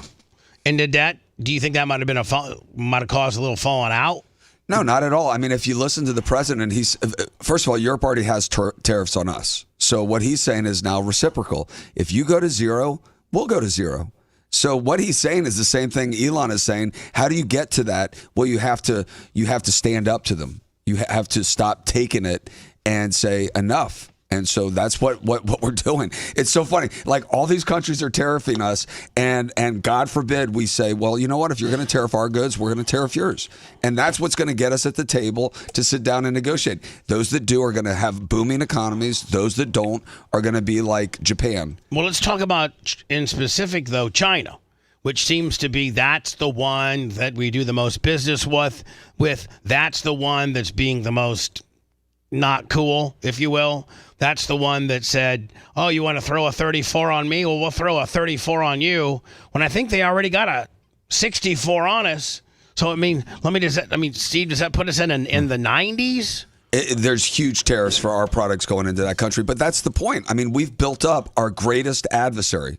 We need to stop. So if they want to play this game with us, we'll stop doing business with them and start doing more business with other countries. Like, how about a democracy like India, who has a very educated population? They do not have the regulations like the U.S. for manufacturing. Some of that dirty manufacturing that happens in China can happen in India. And it's an ally instead of our adversary that we're fueling to destroy us in the long term. So as much as everybody's been freaking out over this now going on third day stock it meltdown, if you will, started on Thursday because Wednesday he announced the tariffs. Then Thursday starts the bloodbath. Friday continues the bloodbath. Today continues the bloodbath. But if you look at the year, we're down what? What are we? We're down 10%. We're down 1.5%. This is the Dow Jones. So we're down 1.5% over the last year. If you look at the month, we're down 10%, which is a lot. If you look at the week, we're down 5%. But if you look at the 5 year, we're up 82%. So wouldn't that be on? And don't everybody get mad at me, but wouldn't that 5 year be on Biden? Yes. Wouldn't that be his? This would be his Dow Jones. Yeah, correct. Is. I mean, right? Yeah. Yes. So, let's say, let me look at here. Right here, he left the office. Right. Joe Biden probably left the office at about, let me see here. Right there. Yeah. Call it 44,000. But a lot of that was after Trump won, that little bump at the end. Yeah. Yeah, but the market stayed steady the whole time during Biden. Yeah, I mean, yeah. I mean, the chip stocks definitely helped. So 5 years, we had a boom in the we had a boom in the stock market. So Trump needs, because that's people are going to use this as a gauge. If you're going to be intellectually honest, Trump needs a turnaround. Oh, for sure. And, he needs. Do you think that this is, Steve, in a year from now, next day, do you think this is a whole different picture? Absolutely. And it could last that long. It could be shorter. It will not last more than 18 months, like I said, because he's not going to risk the midterms on a flailing economy. So you're going to see deals getting cut between now and November of 2026. And when you say deals, like, what do you mean? Like, him actively contacting countries and trying, that maybe haven't, voluntarily necessarily done anything with our tariff, either to lower it or to make it go away? Do you think he gets more actively involved in that? Well, what's going to happen, and like already France is saying, this will put us into a recession, and France is part of the EU, the same with Italy, and obviously the UK is its own entity, and they'll be put into a recession. They just stopped sending Jaguars and Land Rovers to this country, which is devastating for that company. They will go bankrupt if they can't sell here. But isn't that also devastating for Land Rover and Jaguar dealerships? It is, but it's funny. We have some friends in that game, and they one have particular guy stocked up. So, like, if this goes on for 6 months, we're going to all just be fine. If it goes beyond that, then everybody's going to feel that pain. But again, if they want to play hardball with us, they destroy their own economies. So they have to sit down. So the EU will be sitting down with the U.S. The UK will be sitting down with the U.S. Vietnam already is. So, yes, you're going to just see them one after another. And each time one of these countries or groups of countries sits down with us, you'll see the market react positively, not negatively. Lummy, I think this is... what was this again? Oh, the fisherman that the charter boat captain that they really went after the young kid. This one kid, he's out fishing. Yes. Just kind of doing his own thing. That's right. And this guy comes in. Is there language in this? I sent you this one because it's censored. Okay. This is, bro. But he. Now, is this the Sunshine Skyway? No, this is down in It looks like Punta it. Okay. Yeah. It looks like it, kind of. It does. I think it's like, in Charlotte County. Now, clearly, the person with the camera is there first. And you can see, I don't know if this is his anchor line. No, that's his pole. That's his pole. Yeah. He's out there. And a lot of times, if you're a fisherman, Steve, you are. I was fishing there yesterday. Yeah. So with a famous captain, Frank Botnick, who knows this guy. So a lot of fishermen, and when I used to go fish with Richard, we go out to the Sunshine Skyway. The tarpon like to lay against the pilings and let the current kind of go through their gills as they kind of lay against the pilings. So you throw up on the pilings, up by the pilings, when you're tarpon or fishing like that, right? That's right. What, like 5 in the morning? Yep. Yeah. Cussing me out? Nah, that was the dude in that boat. Were you the one that came through the middle of the bridge? Was that you? Yeah, that was me. Yeah, I was here, but you ran in front of the other dude over there. Bro, you ran right through the middle of the bridge while we were all fishing. In the middle of the night, the guy didn't have any lights on. Bro, we were all fishing here. Have any lights on? All right, bro, I'm not gonna do this with you, bro. I'm not gonna do this with you, bro. Like, it's not the right time, bro. Yeah, and by the way, one of the worst things to do is, like, whether you're on a jet ski or on just a regular boat, when you have people that are fishing, you don't go in that area. You go to a different set of pilings. How far away? Because I only do fly fishing, so I don't know about this boat stuff. How does this, like, how far away do you have to be from somebody? No, I mean, this isn't ample a distance. This isn't like, this guy could be casting this way and this guy could be casting that way. Just slow down, though. The guy was freaking out. Okay, so here's what happened. The guy, the angry captain, the one that went ballistic, he came flying through that cut. That's where you're supposed to run boats through, okay? That's the drive-through. And so he was flying through there in the dark in the morning, which is stupid, and you shouldn't be flying like that anyway, especially when you know people fish there. But he was upset because one of the boats didn't have their lights on, and they almost collided. And so, but he was traveling way too fast. Way too fast in the dark. That's supposed to be supposed to be a no-wake zone, isn't it? Well, no, you can run through those center cuts, but you should be pretty close to the channel. High caution. Steve, if you look at it, when you start getting close right to the channel, right between which is to the left, you're supposed to slow down. You're not supposed to have a wake going against it. Right. So, the guy on the left and the guy that we hear, the guy that's taping, is completely not in the wrong. He's just laid up fishing. Oh, yeah. And earlier, this guy had already came jamming through here fast, disruptive, and almost hit another guy who didn't have his lights on. And started cussing him out. So he started cussing him out. That's where we pick it up. You know the law? Bro, you can't come flying through the middle of the bridge, bro. Yes, I can. All right, bro. What are you trying to do, bro? What are you trying to do, bro? You want to go? I don't want to. Oh my go. God. You want to go? What? Yeah, I mean, I thought fishing's supposed to be chill. Like everybody's having a good time. Listen, Steve and Lummy, both fishermen, will tell you. Most people are like, "Hey, bud, what you doing? Nothing. You got? You catching anything? I got a couple tarp earlier. Okay, good. You mind if I lay up in here a little bit? No, I'm good. Just stay over there. I'll be over here. You stay over there.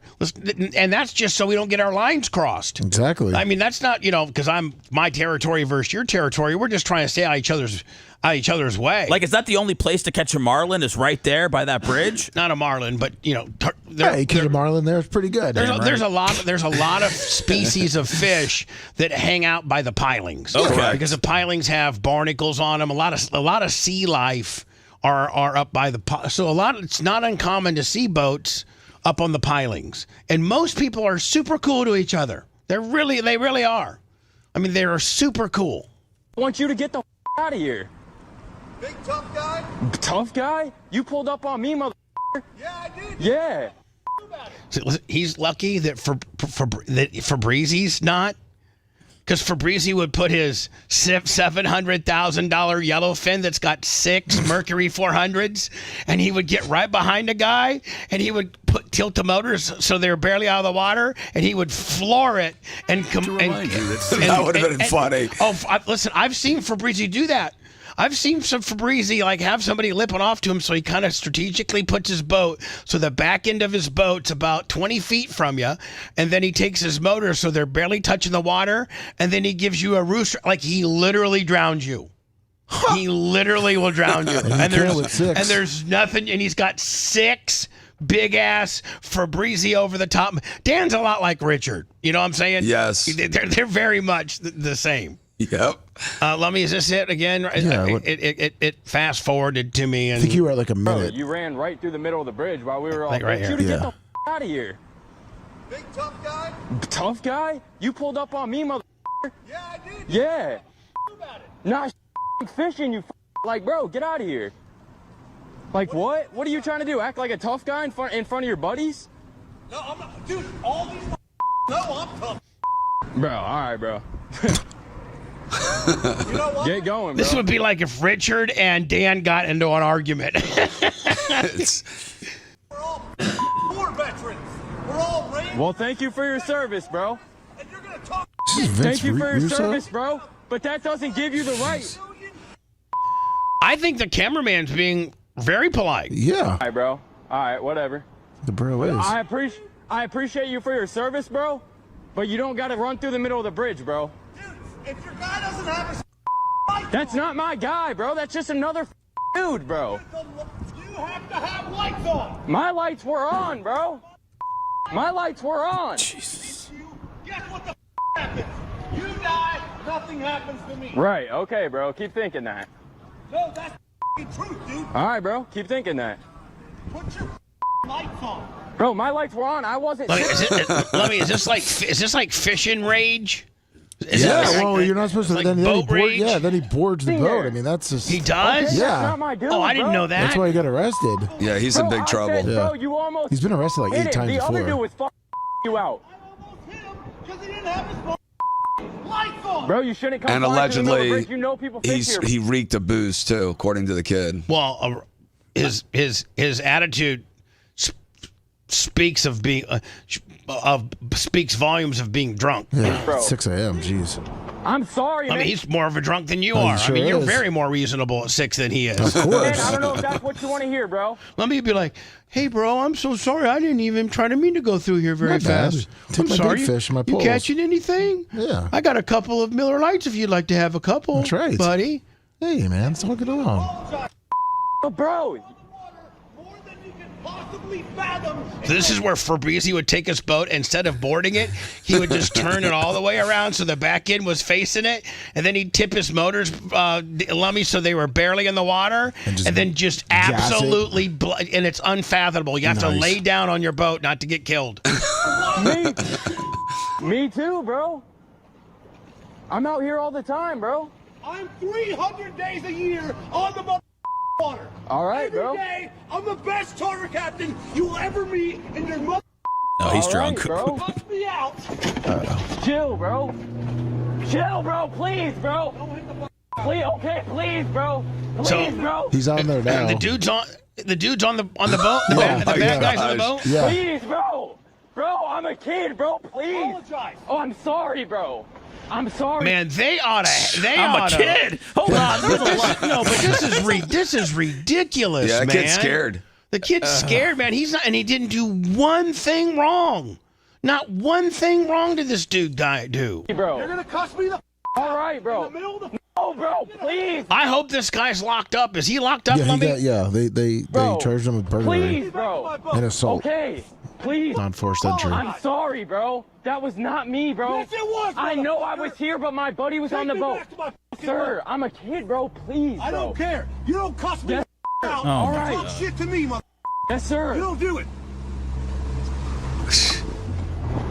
I'm sorry, Man, man. can you imagine if his wife burns the casserole? What that poor bitch is getting? My gosh.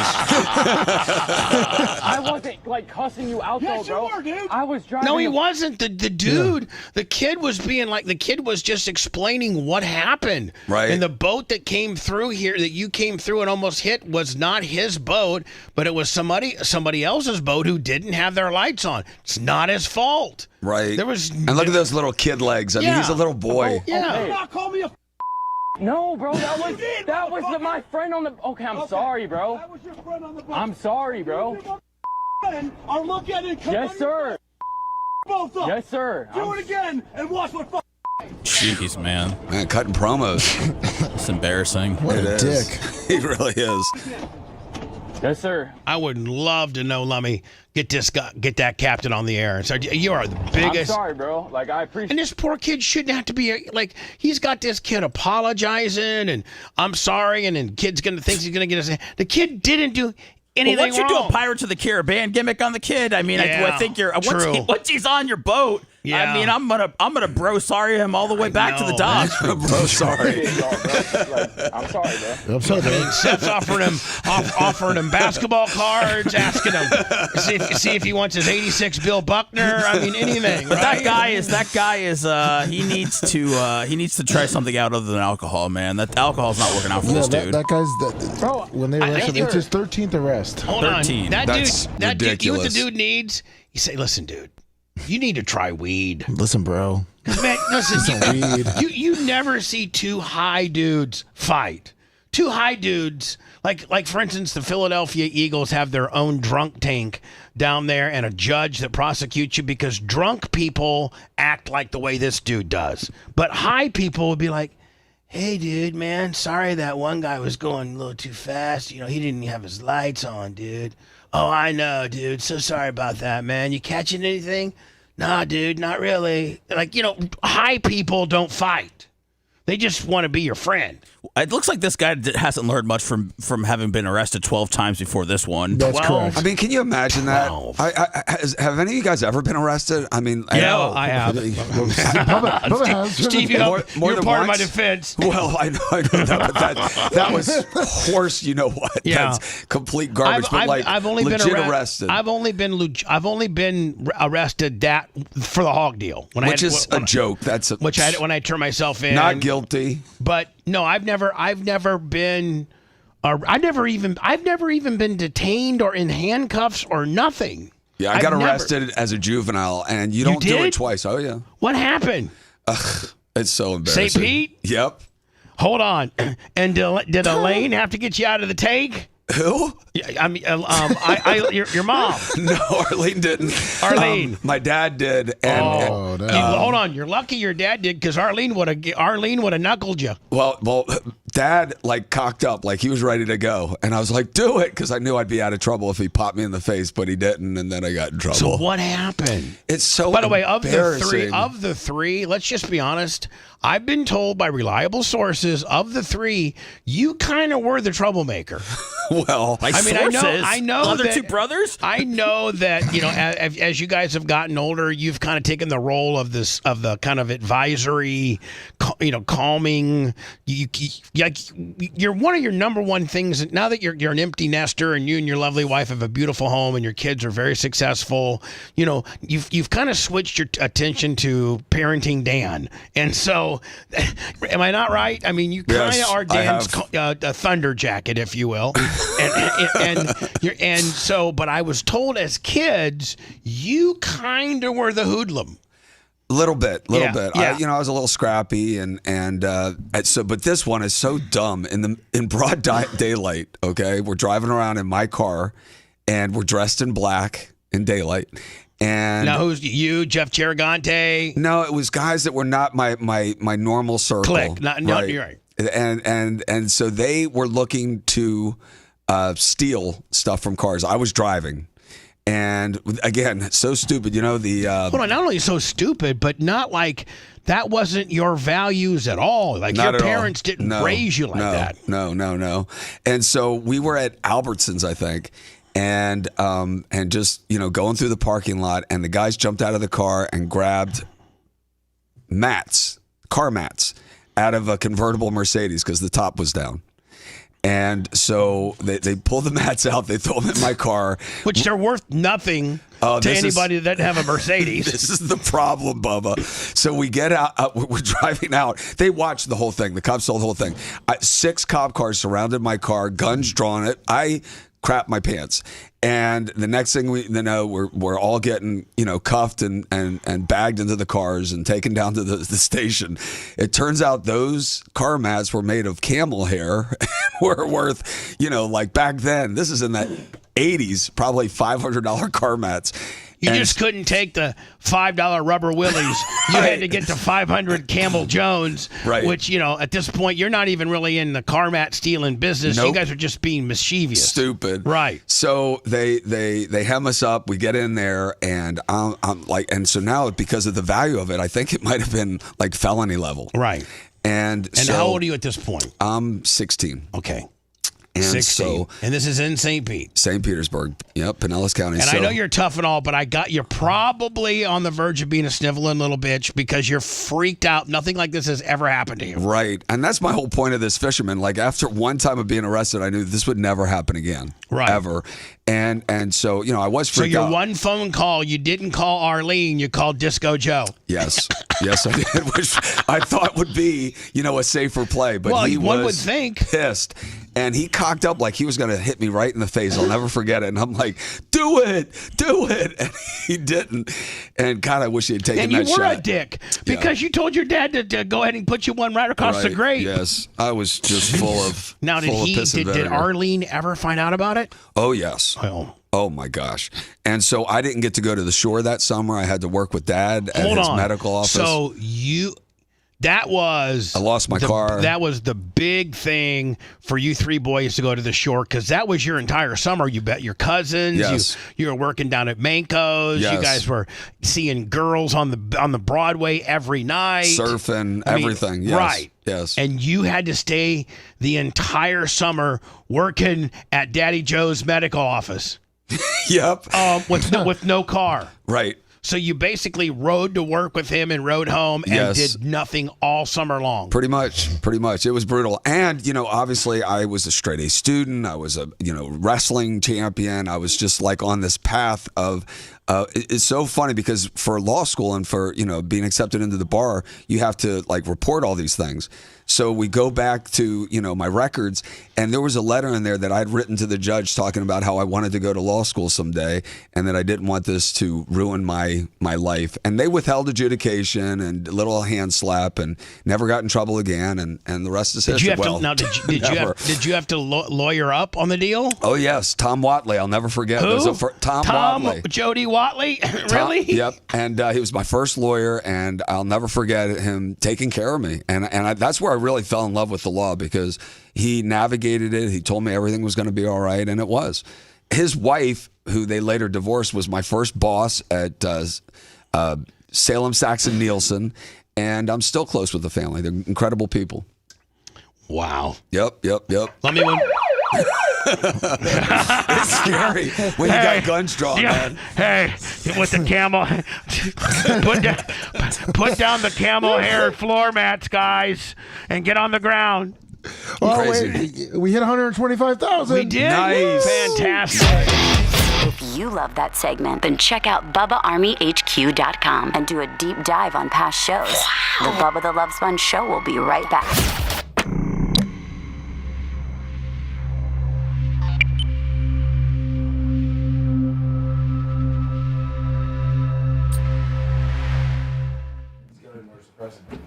His haircut dropped 20 pounds from That him. is probably it. Yeah. Who did? That's Lummy.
Just gotta do my medicine ball work.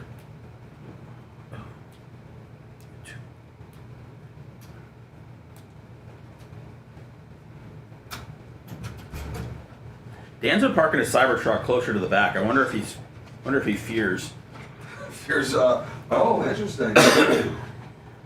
Maybe so. There's always been a patented Diaco spot right out in front. Huh. Could be. Now he's using a real parking spot like the common people.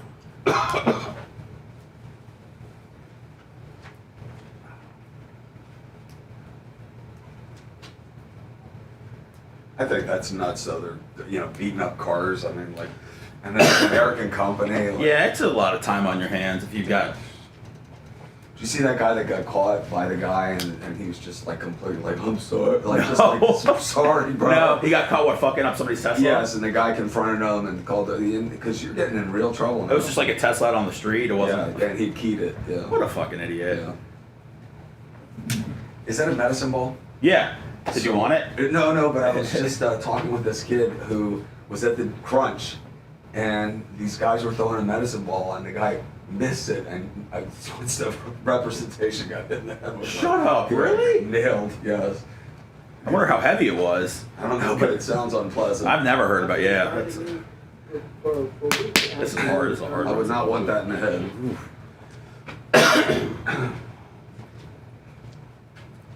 Maybe I should go to different gyms, try to get hit in the head with a medicine ball so I could sue. Call us. Call me out the law. We handle medicine ball cases. Medicine ball fall, call. What, medicine ball? No, Steve just said he saw somebody get hit in the face with one at okay. Crunch. 7-Eleven came around and like did something. No, he's a hell of a guy. He's a hell of a hand. Hell of a hand. He's getting the rhythm down. This medicine ball's good for curls. Aren't you TJ from Jersey? Put that back because it's one of my. No, I'm taking this. $50. Like the barbell. I know you throw this with Tom Bean, but you got others. I'll smash you in the fucking face if you take it. I like how you have to get violent with me because you can't go width for width. Wow. Sorry.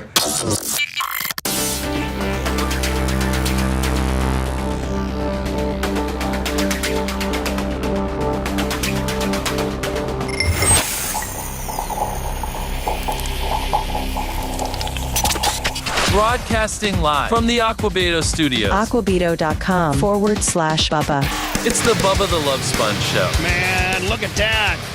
125,000 subscribers. Love me. Woohoo. Appreciate y'all. Also, my good friend Jake, my good friend Kevin, my good friend Bob, Will, Dean, George, Tina, all at Sunbelt Rentals. You can go to sunbeltrentals.com. You can do the Weekend Warrior deal where you basically just pay for 1 day rental. They deliver it Friday about 5. They pick it up about Monday about 9. And you can work that skid steer, that Mini X, that tractor, that auger. I mean, you're always renting from Sunbelt Rental, are you not? I have, and Average Joe is actually a good-sized customer now with them.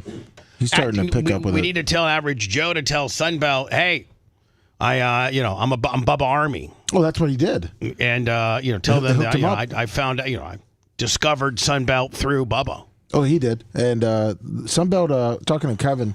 Kevin's the man. Yeah, Kevin tries to make Kevin sure and Jake mention Bubba Army. He'll try to hook you guys up. The main location, I think, is right off 301, isn't that? That's the big one here in Tampa. Yeah, and that's the heavy machinery one right off the by the fairgrounds. And they got a big one, and not a real big one in Ocala off of State Road. I think it's 27 or something like that. But I think there's only one in Ocala, and they got some good. My buddy Dean, who works the yard. Thank you to Sunbelt Rentals. Go to sunbeltrentals.com. You pay for 1 day on the Weekend Warrior. You pay for 1 day, and you basically get almost 4. Well, let me see. They'll drop it off Friday. Drop it off Friday. You get Saturday, Sunday. And you got Saturday, Sunday. And if you really wanted to get up early and work it a little bit on Monday, you can work it on Monday, and you can work it late on Friday. Yeah, and a lot of times they're pretty flexible on their pickups on Monday. Man, a lot of times they're kind of late on pickup. I didn't want to say that, Bubba. Yeah. So basically, you can get up and just keep working it until the Sunbelt truck got there. That's right. Which sometimes is until 1 or 2. That's right. Just keep working that, babe. That's right. They ain't counting the hours. Exactly. Great company. Great company.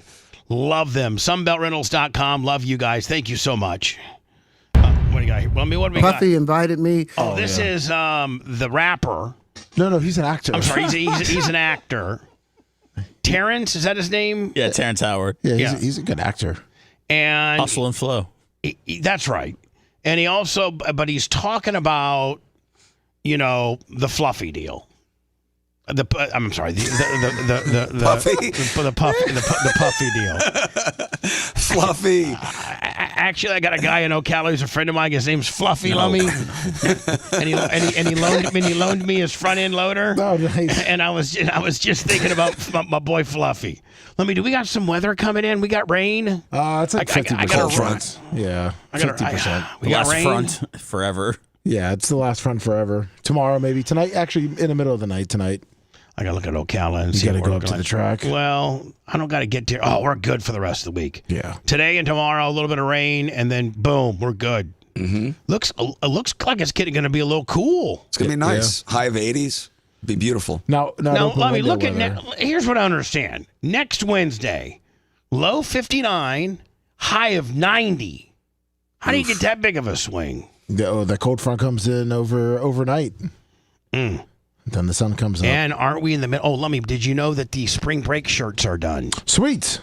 So I think Colton's picking them up. Yeah, and that's the one that says Florida. I'm like Bubba Army News or Bubba Army Media. Yes. Or I forget what I got, but please. And I have a whole schedule of from every college on when their spring break is. Really? Yeah. So listen, it's the beach is going to be jumping Monday through Friday for the next 3 weeks. And just so you know, because most spring breakers get in like on Saturday, Friday, Saturday. Yes. And then they stay till Friday or Saturday. Exactly. Depends on whether they're flying or driving. Yep. So, but Sunday through Thursday, it's jamming. But we also thought, I was talking with Colton about it after Friday. We couldn't do something. We're going to also visit UT some more. I got a little connection. You mean on campus? Yeah, I got a little connection. Don't get creeper.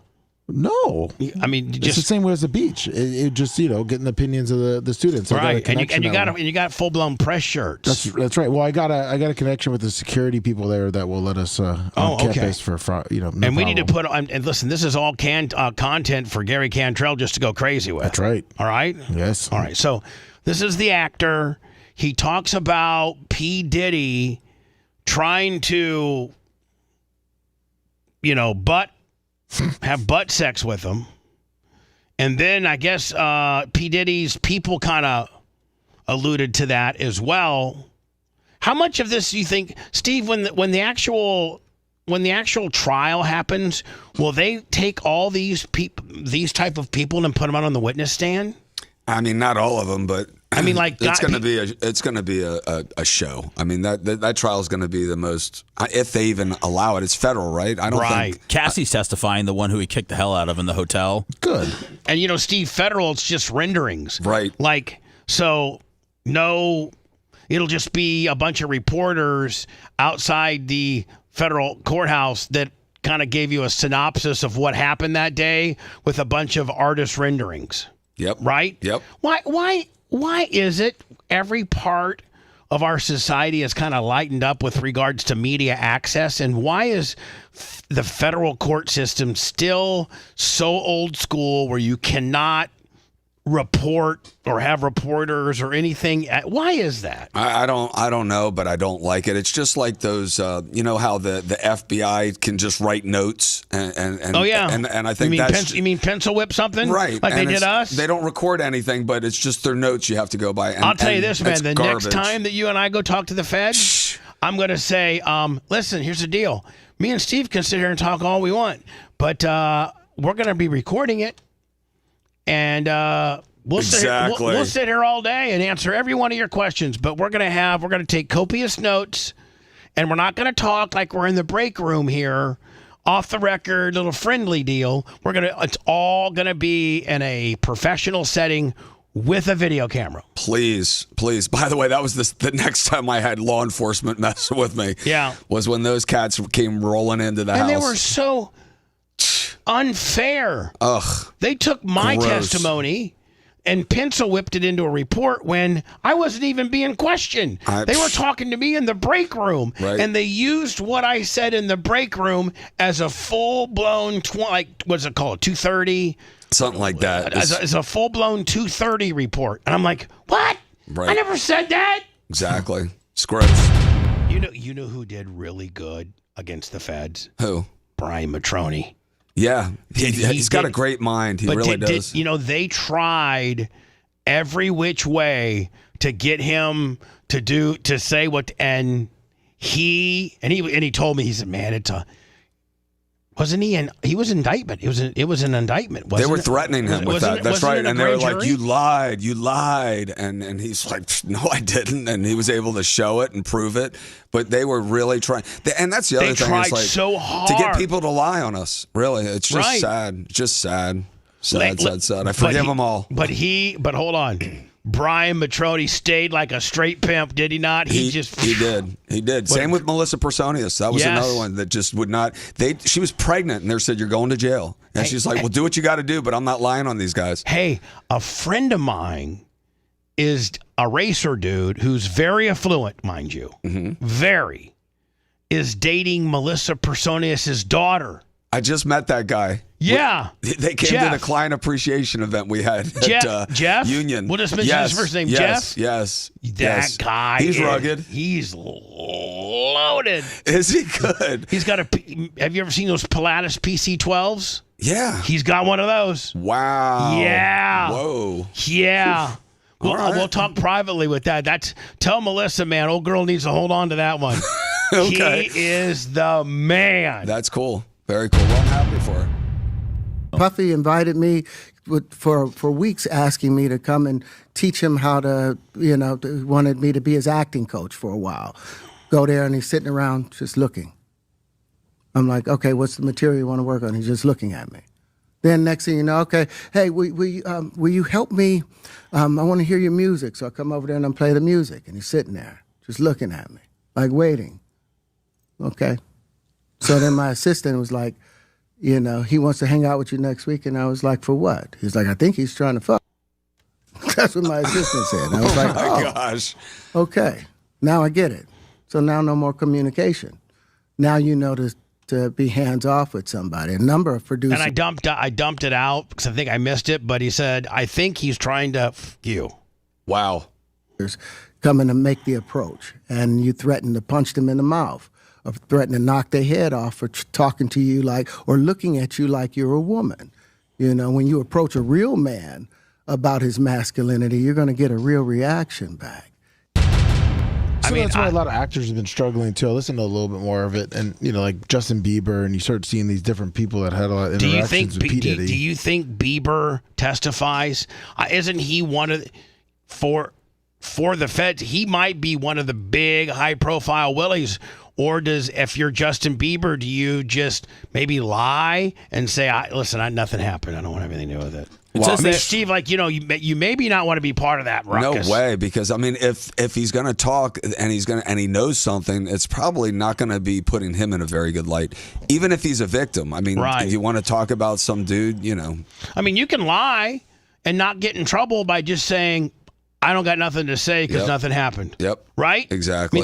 They're never gonna hem you up on that. Right. Unless they have videos of it. Supposedly he videoed everything. You say, well, listen, I don't recall that. I don't recall that moment. Right.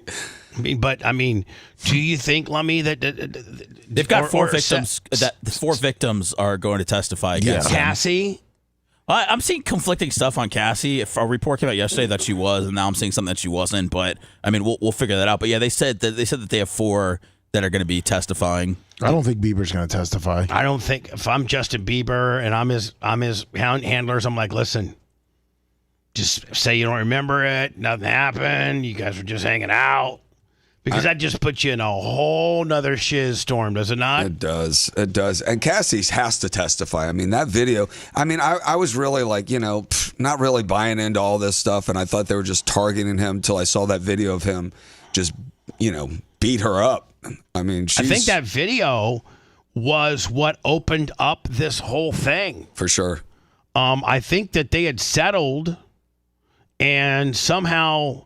didn't that video... No, it was they were trying to settle. He didn't want to settle. She released the tape, and then he settled the next day. Yeah. Steve, if you're his attorney and she wants X amount of dollars or I'm releasing that tape, I'm writing that check. Of course. That was the biggest mistake of his life. Trying to be cheap now he's going to be in jail deal. Forever. Could have wrote a $10 million check, which could hurt you. But he did it anyway. She still got the money, but he played tough guy and I think it was till she dropped the lawsuit with all the allegations. The tape just appeared later after everything was settled. And listen to this, remember this. And he had bought that tape. It wasn't the criminal. It was the civil. How many people have been taken down by the civil? Yep. They got away with it criminally, but the civil. Isn't it so much, Steve, far less to have to prove? Jay has said it like criminally it's like beyond or it's like 100% beyond a reasonable doubt. Like this truly happened, but civil is a whole different set of parameters of proof, isn't it? Yep. Just the preponderance. You're just 51%. Yeah, you need 51% to win civilly. You need 100%. 100% criminally. Right. Did you see that dude? Was it Texas? He went to a track meet. Oh, yeah, the high schooler? Yeah. Yeah. Just good looking kid. He was the twin. He was a twin of another guy, of his brother, both football players. They go to the track meet. I think he's watching his girlfriend run track or something, and get stabbed and killed at a track meet. Yeah, he got stabbed in the heart. Another student athlete at a what kind of society are we living track in? meet told officers as he was being taken into custody that he did it in self-defense. Austin Metcalf was killed this week at that Frisco track meet. New documents detail what happened before and after 17-year-old Carmelo Anthony allegedly pulled a knife from his backpack and stabbed him. Fox 4's Alex Boyer joining us now live. They really with the named their latest. kid Carmelo Anthony? Yeah, with a K. Yeah, except for those going at home, yes. Okay. Hey guys, and in that 7-page arrest warrant affidavit, several witnesses, including Metcalf's twin brother, describe how that deadly encounter went down. The suspect then reportedly admitted to a Frisco police officer who detained him that he had stabbed Metcalf. My son is gone, and I don't really have words. I've tried to figure out what I was going to say, but he's just going to be. Let me wait. Were they arguing or no? like, I guess what the story is that Carmelo Anthony or whatever he was in the team's tent. guy. He was the bad guy. He was in the team's tent, and I guess he went over to him and said, "Hey, you got to move." Get out of the tent. I guess that said, he's like, "I'm not moving. What are you So going he to do was in the about track it?" team's tent. Yeah. And this guy representing the track team says, "Hey, you got to get out of the tent." Yep. And Carmelo Anthony said, "Well, let me show you good news and give you a stab to the heart." He said, "What are you going to do about it?" And he said, "Hey, let's get out of here." And the guy, I guess, then he grabbed his shoulder to "Hey, get off, get out of this area." And he got the knife to the chest. The pain is still raw for the Metcalf family after 17-year-old Austin Metcalf was killed on good-looking kid Wednesday morning at a UIL District 11-5A track meet in Frisco. That dude was extremely smart, always in the box. He just came to him real easy, and just him playing with football as well just made him. He died in his brother's arm. Here's what happened according to witnesses and the nice facility. Police Beautiful. report. Metcalf got into an argument with the suspect, 17-year-old Carmelo Anthony, over a seating dispute in the bleachers. Metcalf told Anthony he needed to move from under the team's tent. He always was one to step up and be the person that would do the right thing. And he was doing the right thing by saying to this gentleman that you're not supposed to be in this tent. This is because they have personal items there. Anthony opened his bag and reached inside and said to Metcalf, "Touch me and see what happens."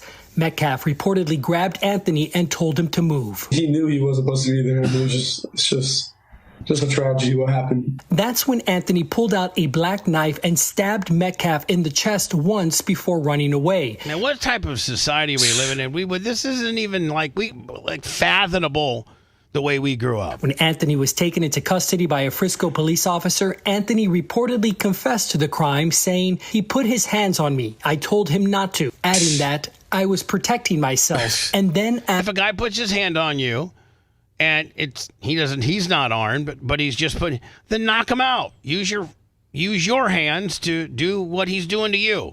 Right. But you don't bring a knife to a knuckle fight. Asked the police officer, is he going to be okay? Metcalf died in his brother's arms. Stabbed him in his heart. Yeah. I'm not at that point to forgive and forget, but eventually I will. But I pray for his family. I pray that they understand. Now, juvenile wise, a lot of times they can't put.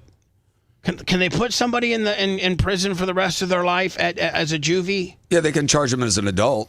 Right. That's possible. But somebody was saying, I don't remember who was saying it, but all the hoopla over George Floyd, who was methed out, drugged out, just the worst person on the planet. And where are the protests for this kid? I mean, this kid was a straight A student, great athlete, a twin brother, just the salt of the earth.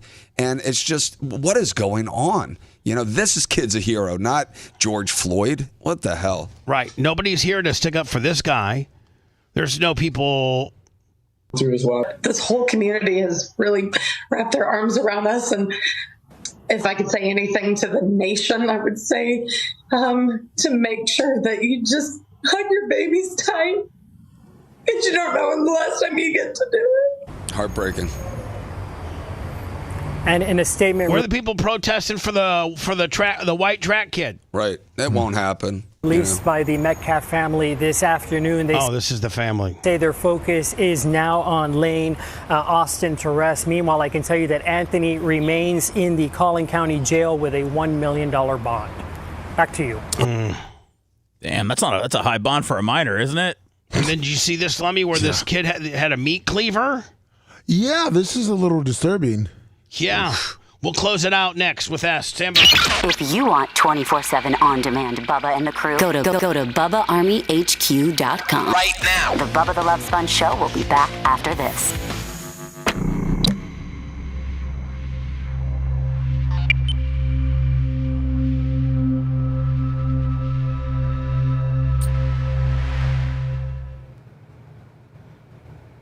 It's gone up like 3,000 in the last week and a half. Nice. So,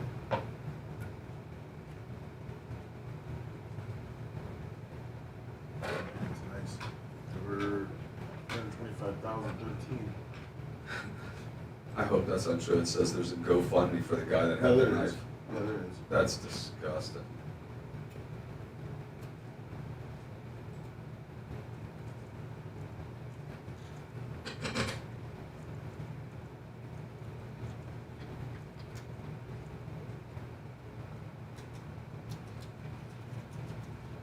I think he's already reached over like 100 or They're saying that Duke Center could get deported.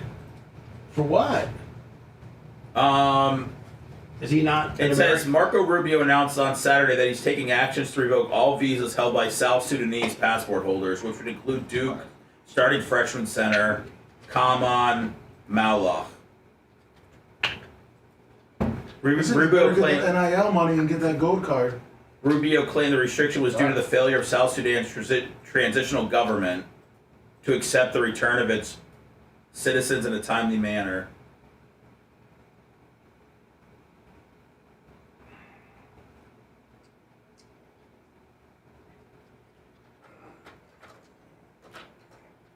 Good morning, Bubba the Love Sponge show. How's it going? Yeah.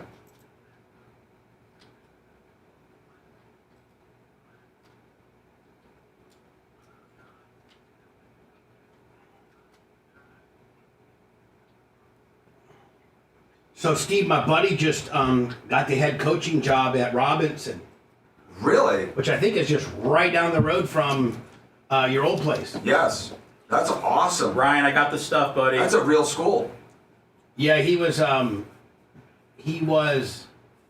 offensive lineman for the Bucks. You know what? He played for your dad. What? What's his name? Mike Simmons. He was a 10th round draft pick out of Indiana State. He played for the Bucks 82, 80. No, I'm sorry. He played for the Bucks in 85, 6, and 7, and then went to San Diego as a free agent and blew his knee out in spring training. Oh, he's over at Robinson now, right? That's awesome, and an Indiana guy. So Yeah. Well? I played with him a little bit in Indiana State when I was a walk-on. Shut up. He's a good old boy. And then he went on to be the offensive line coach for Jim Levitz at USF. And So then, he's got the pedigree. Well, yeah. Then he went down the road here at Jefferson. What's this one down here, Lummy? Plant. Oh, No, yeah, Jefferson. Yeah, He Jefferson. won. I think he won a state championship or two there, and then he went to Northern Iowa, Northern Texas. You know, just a bunch of different places. Yeah, Then he went back to Indiana State and for 2 years, and now he's coming back to here. That's huge. You gonna help him at all? I'm gonna try. I love that. I mean, you got great got skills that, too. He's got that salty voice too. Oh, I love that. I love it. Good for him. I'd love to meet him. He's got some one-liners. Does he? Cool. He's like that good old boy with Lummy, was he a good coach when he coached y'all? Oh yeah, he was really good, and he was How did funny. he coach you?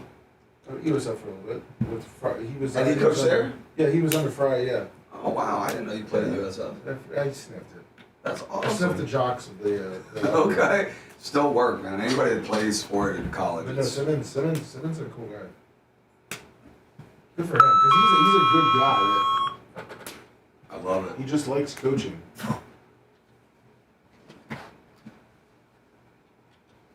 Bubba's return to coaching would be huge. Yeah, it would be. Can we talk about Melvin Gibson on the after show? Yeah. Bubba, that will just help your opportunity to become mayor of Tampa when you lead Robinson to a state championship. I just got to use Dan's carriage house as my address. Robinson's right there, too. Dan said I could.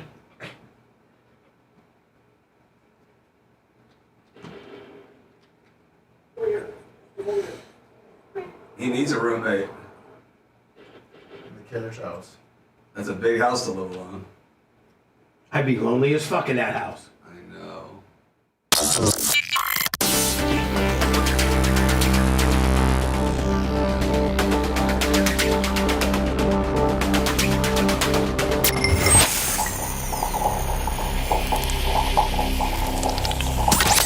Broadcasting live from the Aquabito studios, aquabito.com/Bubba. It's the Bubba the Love Sponge Show.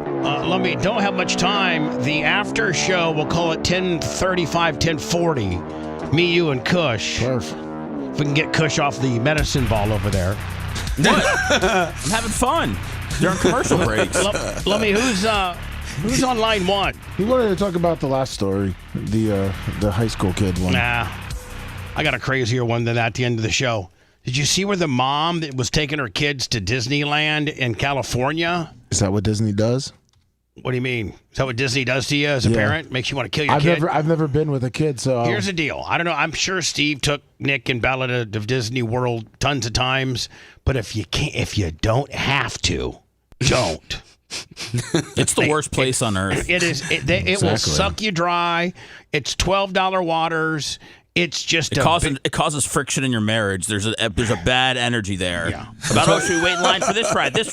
No, we should go eat. Well, how come we spend so much money? There's just a lot of things that happen there. That's why Walker doesn't know it exists. Yeah, you know what? Keep Disney off his plate. Let monster trucks and going to ball games and things like that, cool stuff.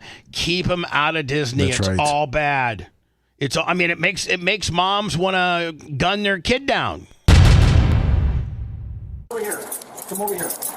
Where? Come over here.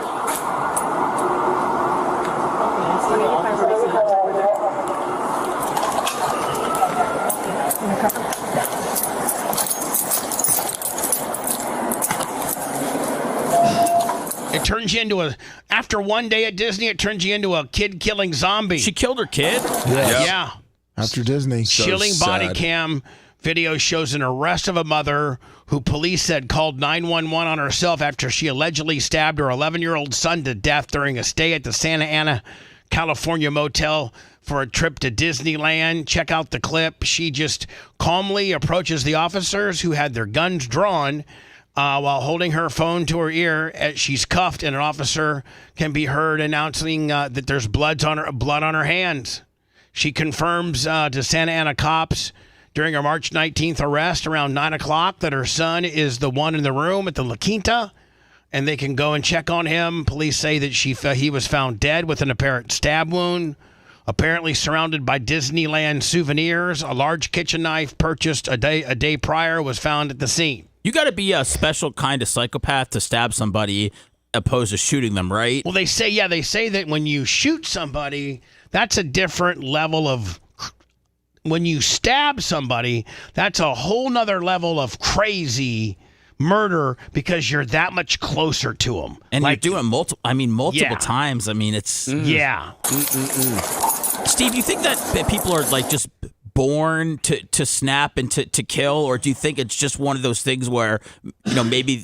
Society turns you into that? Well, I don't know, or you just get stressed out, and you can't handle it like other people can. I think in this, first of all, if mental health. I mean, some people are just crazy, and it could be that. But I wonder if the kid had disabilities, or was on the spectrum, or was just who knows? It does. There's no logic to it. It's either crazy or there was some and second of this underlying problem. Killing somebody is bad enough. Killing your own kid is next level craziness, and then killing your own kid by stabbing is next level. But that lady looks so calm, like she just went for a 5-mile run. That's why you have to worry about you. She's that crazy. Crazy. Did any of you guys watch The White Lotus? I heard great things. I'm in the middle of the final episode. I'm sorry, the final season. I'm at. God, where am I in the final season? I've missed a couple weeks. I think the finale was last night. It was. I watched it. I will not spoil anything for you, but crazy. Is it a great show? So here's where I'm at, I like Steve. it. Yes. I'm in the final season, and the security guard just got the gun back. Okay. All right. And that security guard was such a pussy. Like if it was me and you, I would have walked up right to the dude and said, "Dude, I know you got my gun, so there's not going to be no problems or nothing. But give me my gun back before my boss man gets me." Exactly. Right. Exactly. That's where I'm at right now. Well, you're gonna just love the ending. You're gonna love it, and it's a great show. But you got to have a taste for it. But this story just kind of made me think of it a little bit. Now I'm assuming that the White Lotus next year they'll have, a different location, and I mean, are they coming back with? I mean, isn't it a different kind of thing? Isn't it a different cast every year? Yes. There's a couple people that have kind of bled through a few of them. But, yes. Yes. Blood on her hands. Wow. Blood on her hands. Who else of is her inside? child. Just your son? No.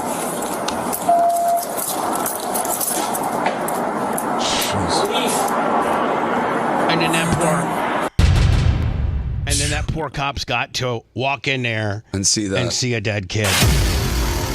That's a hell of a way to end it, man. It was great seeing you today, my friend. Thank you. Thank you all, guys. It's nice and refreshing to get. Jay has his own lane. Dan has all the lanes. And it's good to get it into the Steve lane occasionally. Thank you. It's very refreshing. I appreciate it. And thank you, Bubba Army. Seth will be back at 40 after. All right, see that, Big Daddy? Thanks for letting me finish. You've been listening to the Bubba the Love Sponge Show, starring me, Bubba the Love Sponge, co-host and show historian, Lumet. It's Seth, co-host and president of podcasting. It's Brian Matroni, king of counter programming. You're wiring up. It's Mini Macho. The BRN agent, Thomas Buttoned Up B. Co-host, Dr. Dan Diaco, Esquire of Council. Co-host, J. Diaco, Esquire, the Spitting Cobra of Council. Now, time for the legal disclaimer. Exactly. The Bubba the Love Sponge Show is intended solely for the enjoyment of our listening audience. Any rebroadcast, retransmission, or other use of this show without express written consent of the Bubba Radio Network is prohibited. We must dissuade him of this delusion. Until next time, always remember. I'll repair hello.